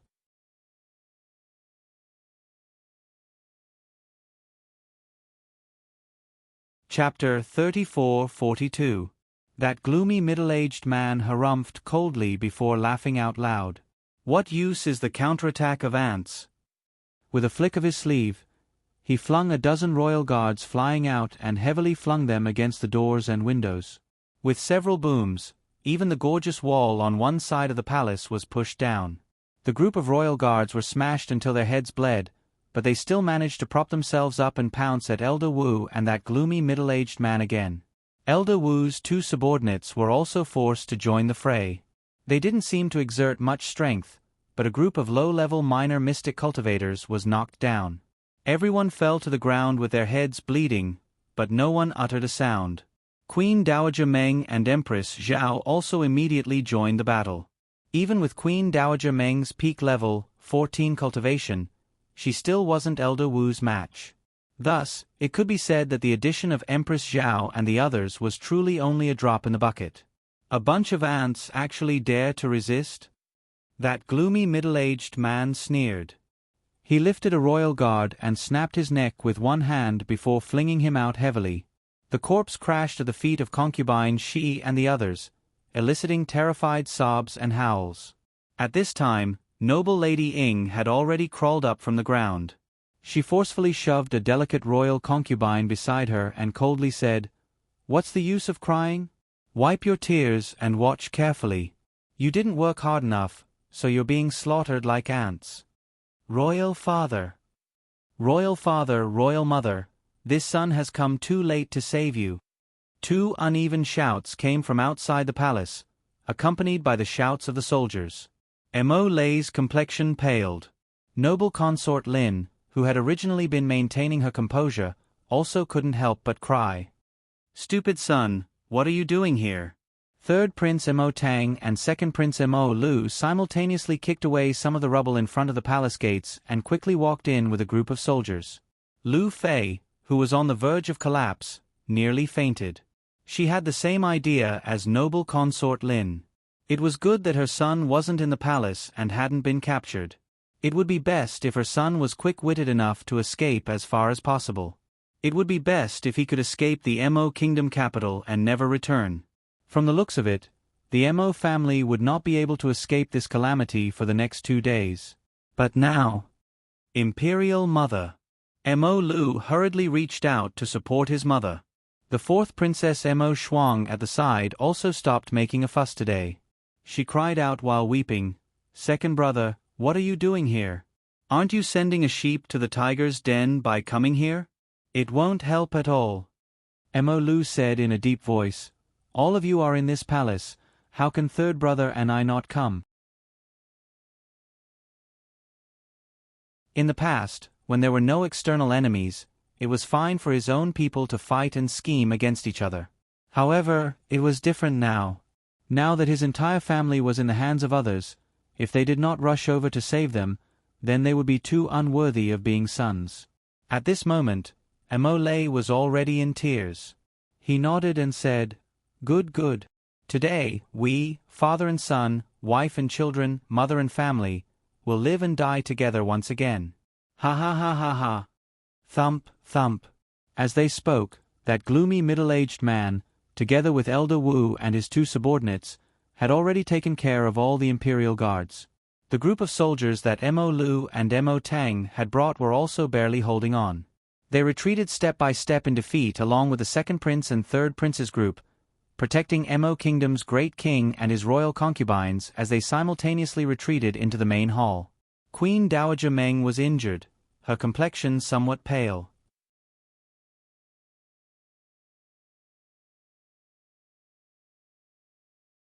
Chapter 34-43.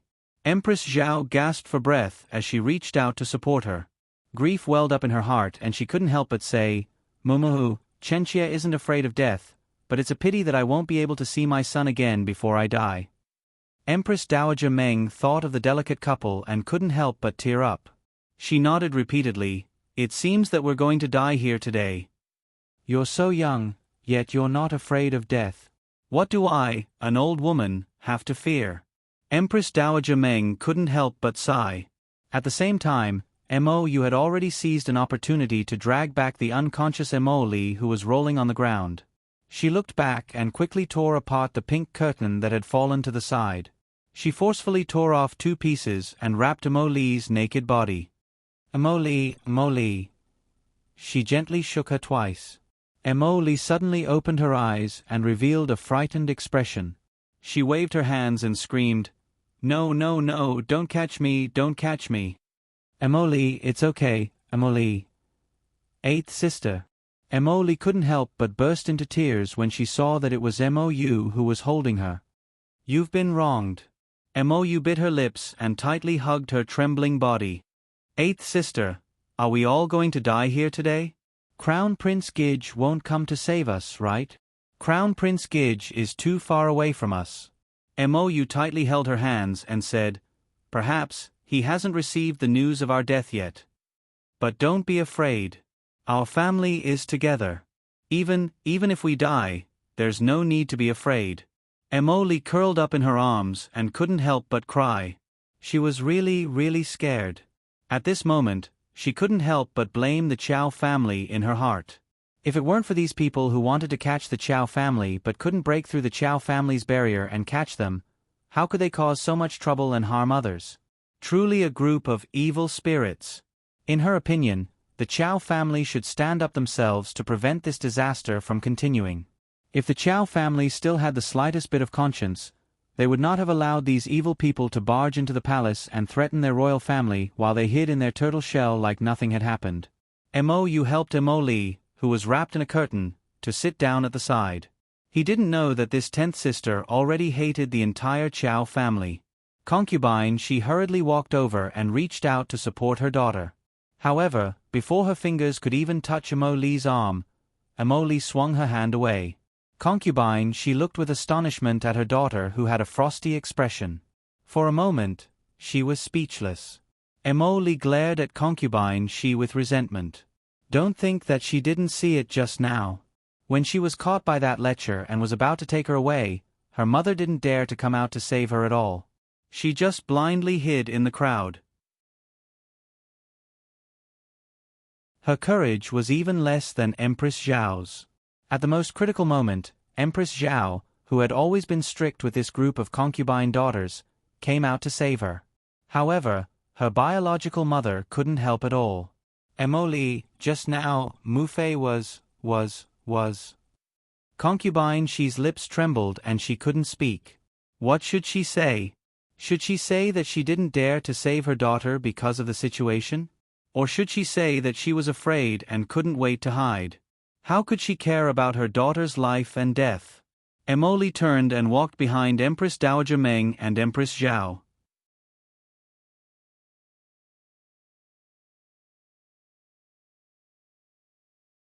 Chapter 34-44. She was almost disdainful of Concubine she. Concubine she looked at such a cold daughter and sobbed. Ninth Princess Mo Shui helped her to the side. In a flash, everyone was forced to a corner of the inner hall. The concubines kept sobbing, but they didn't dare to cry out loud. Mo Lei, Empress Dowager Meng, and Empress Zhao stood side by side. In front of them was a group of guards who were forced to retreat. Bang! The gloomy middle-aged man killed a young guard and threw his body in front of the screaming concubines. Achieving the desired effect, the gloomy middle-aged man smiled and looked coldly at Mo Lei and the others. He said in a cold voice, "You want to do this the hard way. Since you are so stubborn, then."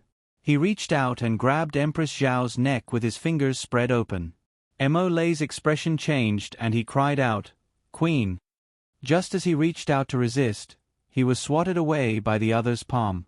His body fell back crookedly. Empress Dowager Meng reached out to support him.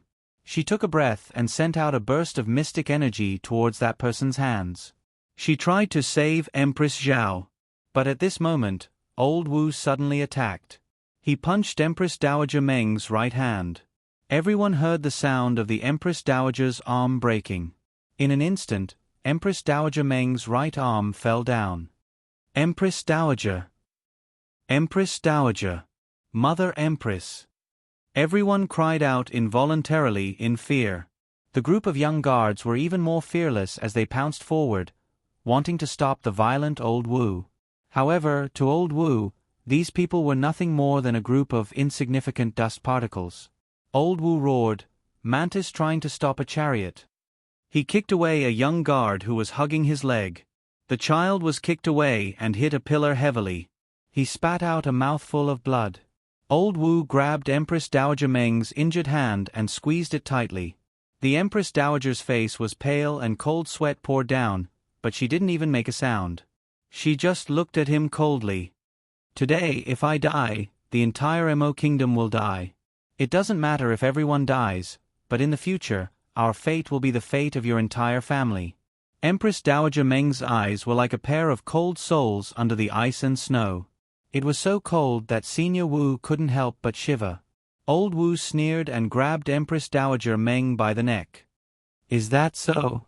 If I kill all of you, who will know in the future that it was us who did it? Do you think the Crown Prince of the Divine Land knows what happened today? Ha ha ha." He laughed complacently, his voice filled with killing intent. "I didn't know that you bunch of rascals actually dared to come to the lower star region to show off your might. In the Divine Land, with your cultivation, what can you be called? Coming to the lower star region of the Seekong star region, you sure showed off your might. You really opened my eyes." A cold voice came from outside the dilapidated palace. Even the voice seemed to be covered with a layer of cold, murderous intent. Frost fell on the ground. It was as if the temperature of the entire area dropped a lot in an instant. Old Wu's hand, which was holding Empress Dowager Meng's hand, twitched slightly. He turned around abruptly and saw a tall figure against the light striding into the ruins of the palace.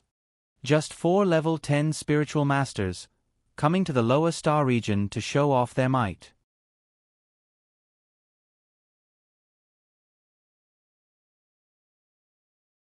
Chapter 34-45. Your family should be very proud of you, right? Emo Lien walked into the hall with his hands behind his back, looking at these people with a spurious smile. It was as if he wasn't angry at all. His gaze didn't even linger on Empress Dowager Meng and Empress Zhao for even half a second. He was completely focused on Elder Wu and the gloomy middle-aged man. Elder Wu's hand trembled, and his grip on Empress Dowager Meng's neck tightened. Don't come over. He suddenly sensed that his life was in great danger, and his entire body couldn't help but tremble slightly. It was a very strange feeling. He clearly didn't know the young man in front of him, and there didn't seem to be any powerful energy fluctuations coming from this young man, but he felt extreme fear, extreme fear. Hui Feng. Yes, Your Highness. Hui Feng answered with a grave expression as he walked quickly to Emo Lien and lowered his head slightly. He had served the Crown Prince for many years and had long sensed the Crown Prince's current mood fluctuations. Although the Crown Prince was still smiling like a spring breeze on the surface, he already had thoughts of killing people in a fit of rage. How could His Highness the Crown Prince not be enraged when he saw this scene of devastation? I want them alive. Yes. Hui Feng responded forcefully. With a raise of his hand, 7 to 8 figures instantly appeared behind His Highness the Crown Prince and abruptly dashed forward at lightning speed. 2 against 1, like eagles catching chicks, they instantly rescued Empress Zhao and Empress Dowager Meng from the enemy's hands. They then twisted the arms of Elder Wu and the others behind their backs and ruthlessly kicked them to their knees. Elder Wu's face was filled with terror, and he didn't even have time to react before he discovered that he had been subdued. Impossible. Elder Wu twisted his body and was about to unleash a vicious attack when Hui Feng pressed his head down and forcefully slapped him to the ground. With a crisp bang, Elder Wu discovered that his vision was covered in blood, and there was a bloody hole in his head. He was already feeling a bit dizzy. Very good. Emo Lien sneered. His voice wasn't very loud, but it was as if winter had descended. Darkness enveloped them, and a ruthless, low pressure pressed down on everyone's hearts. Take a guess. How do you think I will deal with you? As Prince Emo said this, he quickly walked forward and reached out to support Empress Dowager Meng. Grandmother, I'm late. Empress Dowager Meng raised her other uninjured arm and touched his cold cheek. She couldn't help crying. Before this, Prince Emo and Arbor had split up because they felt that the situation was quite dangerous. One went to the palace to rescue the emperor, and the other led people to the Qiao family. At the same time, the Qiao family was also struggling to hold on. Everyone in the Qiao family was currently sitting in the main hall, raising their heads to listen to the rumbling thunder coming from the roof. The group of people outside had climbed onto the roof and were wantonly destroying the defense array glyphs. This talisman array had already lasted for several days, and its talisman energy was being consumed at a terrifying speed. I'm afraid that this defense array will be broken in less than an hour, second Uncle Qiao Zhongxing said with a dark expression. Qiao Zhongbong also nodded. He took out a talisman from his pocket and stuffed it into Wei Ziqin's hand. If the array is broken later, take Xiao Sen, Xiao Hu, Xiao Yao, and sister-in-law and leave first.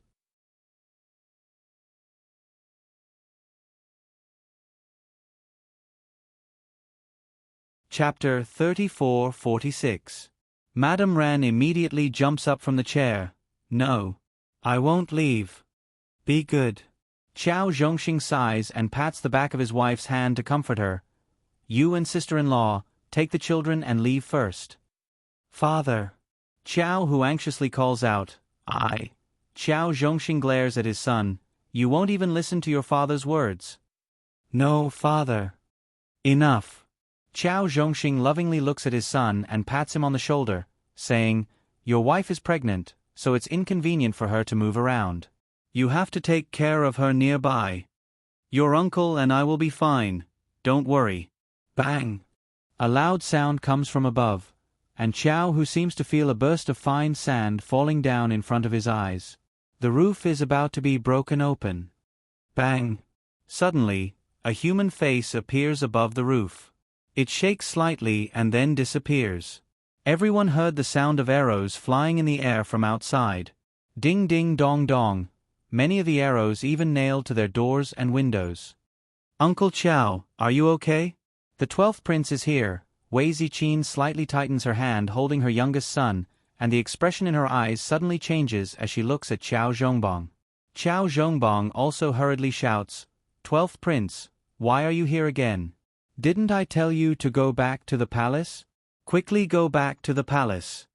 Mou laughs brightly, Uncle Qiao, I promised my big brother that I would protect you well. Now that the Qiao family is in danger, how can I just stand by and watch? Qiao Zhongbong feels even more anxious. Just as he is about to speak, he suddenly hears Mou laugh. It seems that a friend is here. Uncle Qiao, don't worry, we can still hold on for the time being. Even if they can hold on, they can't. They are hiding in this room, but they let the 12th prince, a 14-year-old boy, lead people to risk their lives for them. How can their Qiao family do such a thing? Qiao Zhongbong and Qiao Zhongxing look at each other and nod in unison. Qiao Zhongbong firmly grasps his wife Wei Ziqin's hand. I know that if I want you to leave now, you definitely won't be willing. But you have to promise me that in times of danger, you have to take them away. Xiao Sen, Xiao Hu, as well as my unborn grandson, I'll have to rely on you and sister-in-law to protect them. Qiao Zhongbong gripped his wife's hand with a heavy tone and exerted a lot of force. Qiao Zhongxing opened the door of the main hall from the inside. Then, he strode out of the room with his family members in tow. The Qiao family's courtyard, which was originally in good condition, was now devastated and in a complete mess. The perfectly manicured courtyard was now a scene of withering flowers and trees.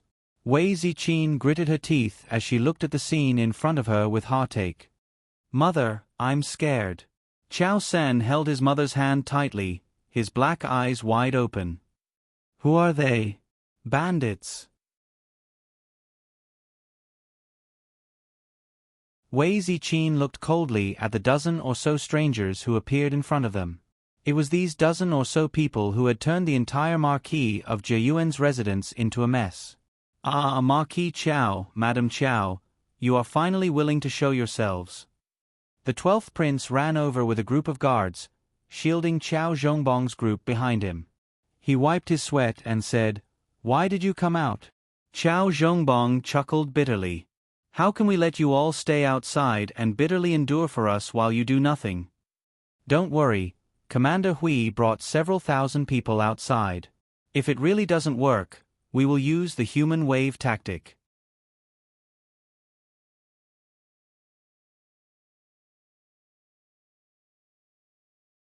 Chapter 34-47. No. Wei Ziqin sternly interrupted the 12th prince. We can't implicate our friends any further. This is our old Qiao family's matter to begin with.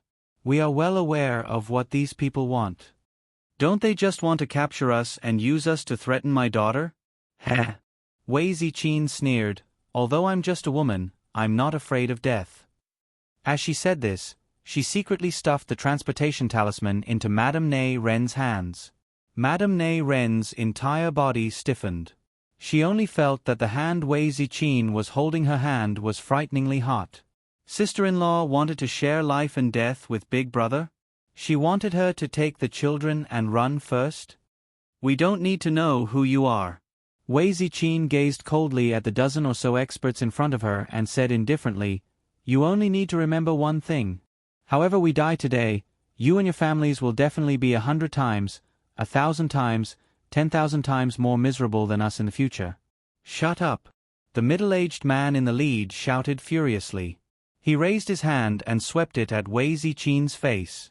Suddenly, a figure flew up, his arms crossed in front of his chest as he forcefully received that middle-aged man's palm strike. His feet dragged against the ground as he retreated several steps, a wisp of blood flowing out of his mouth. Little Sixth Zheng. Mou was alarmed, and he quickly rushed up to hold his arm. Are you all right? Little Sixth, Little Sixth. Huge Bear Squad's captain Gao led a group of people over and surrounded him. Everyone scrambled to support him, but they saw that sixth young Master Zheng's eyes were resolute. Although his injuries weren't light, he still shook his head at them to indicate that he was fine. Wei Ziqin's heart rose high. Her hands tightly clenched into fists, and she pursed her lips as she stared unblinkingly at the other party's leader. That was a middle-aged man who looked no more than 40 years old. There wasn't a bit of stubble on his face, and his appearance was rather ordinary. However, his eyes appeared especially sharp. Heh! Miao Rengue sneered. He folded his arms and calmly looked at this group of weak ants in front of him. You should know that even if you rushed over, you would only be courting death. Qiao San saw his sinister eyes and suddenly shouted, "It's you! You captured my second sister. Where did you take my second sister?" Previously, in order to protect her son, Wei Ziqin had already pushed her son behind her. Now that Qiao San rushed out, Madame Ren quickly held him down. Madame Ren dragged Qiao San into her arms and hugged him tightly. She looked warily at the middle-aged man who looked impatient and was about to flare up. "You mean that little girl?" Miao Rengue chuckled. "I didn't catch that little girl. That little girl from your family is most likely no longer on Seakong Planet right now. Don't worry. She will die a worse death than any of you." Miao Rengue laughed. He seemed to be very interested in looking at the group of ants in front of him. His face was filled with anger, and he revealed an expression that said he wanted to die but couldn't. This gave him a great sense of accomplishment. In the land of the divine god, he might not have the highest cultivation level. When he saw the various divine masters, he could only bow his head and bow his head. But it was different in this place. Here he was a level 12 great spiritual cultivator. Although he was suppressed to the peak of level 15 great mystic cultivator realm, but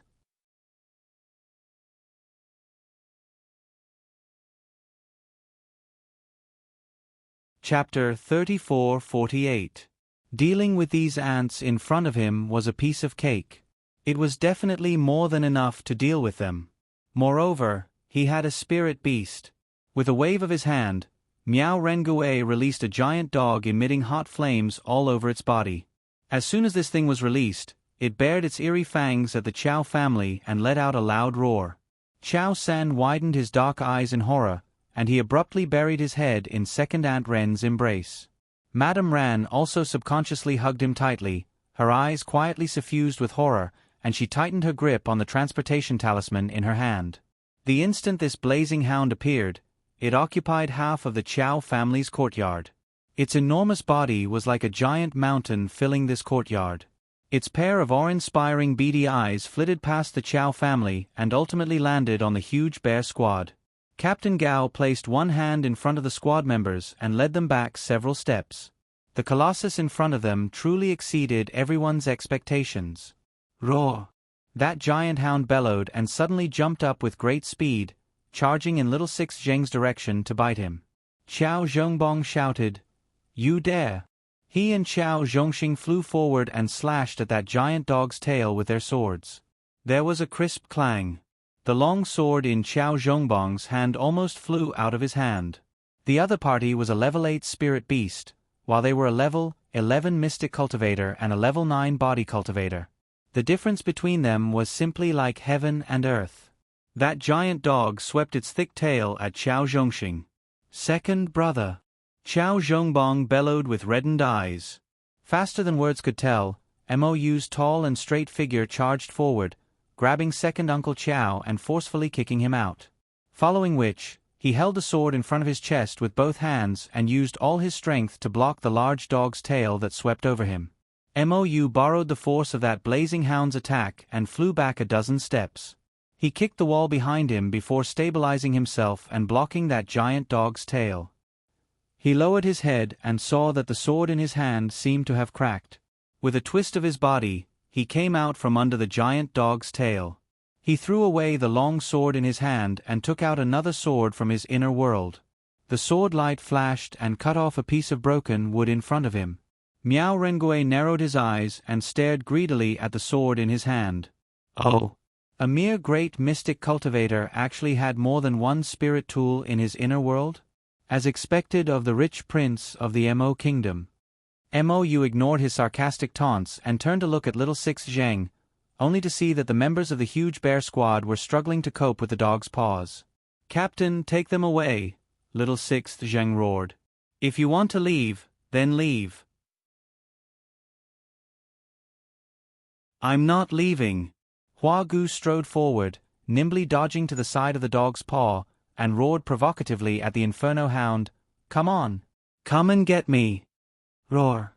As if enraged by Hua Gu, the Inferno Hound moved and pressed down on this plump woman. Hua Gu turned around to dodge and shouted at a young man with a bamboo figure, take Mr. Zhong and leave first. You haven't even seen the Crown Princess, so there's no need to risk your life. You said she's a member of the huge bear squad, so she's my teammate."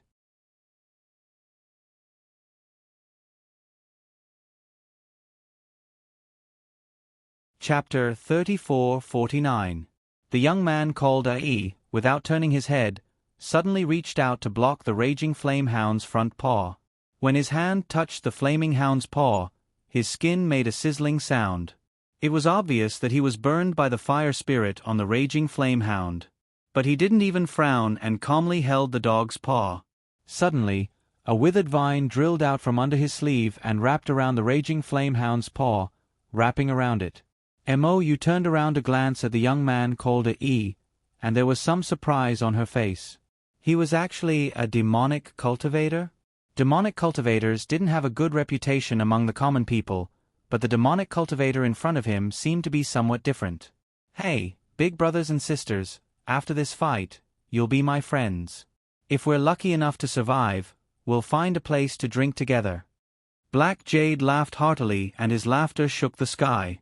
"Okay." Captain Gao also laughed and shouted. Black Jade stopped laughing and looked serious. He clenched his fist and said softly, "Come out, my friends." Roar. After a roar. In the small courtyard, a giant beast with a dragon head and a lion body suddenly appeared. Its roar shook the sky and everyone was stunned. The courtyard, which was already crowded, was now filled by this giant beast with a dragon head and a lion body. It seemed even more narrow and cramped. Miao Rengue narrowed his eyes and cried out involuntarily, "Dragon Lion? Isn't this the 9th level spirit beast, Dragon Lion? How could someone in the lower star field have contracted an existence like Dragon Lion? What kind of super joke was this?" Miao Rengue's small eyes looked coldly at the 12th prince. "Little Lion, no need to be polite. Today, I'll allow you to kill and eat to your heart's content." Black Jade's eyes narrowed coldly as he patted Dragon Lion's huge leg and said softly, "Roar." Dragon Lion suddenly started running, and the ground rumbled under its feet. As it ran, it shook off many flowers and trees in its way and rushed to the front of the raging flame hound in an instant. With half of its body, it smashed into the hound's rear end. "Awoo!" The Inferno Hound howled in pain as its entire body was smashed far away. It turned its head and fiercely collided with the giant Dragon Lion once more. A loud noise came from above the courtyard. Flames sprayed everywhere, accompanied by Long Shi's roar, and the two giant beasts instantly clashed. Miao Rengue couldn't help but feel exasperated. "What are you all waiting for? Hurry up and capture all the Chao family members. When old Wu and the others from the palace come back, we will have helpers." 17 to 18 figures instantly dashed towards the Chao clan members. Chao Zhongbong bit his finger and suddenly spilled the blood. Suddenly, dozens of blue talismans appeared around Chao Zhongxing and the others, and circled around them. After all the blue talismans were soaked in blood, they suddenly opened, and a dazzling light burst out. Boom! The two Xiozha who had jumped up were suddenly pushed back by a huge force. They stared in surprise. Defensive glyph array? Miao Rengue's face twisted with anger. These Chao family members were quite hateful. They were obviously some small ants, but the glyph array in their hands seemed to be endless. Every time he thought that he would be able to capture their entire family in one fell swoop, they would always give him some inexplicable trouble. You're tuning in to the Narrate and Escape YouTube channel. Don't forget to subscribe and join us on this journey to catch the most captivating stories.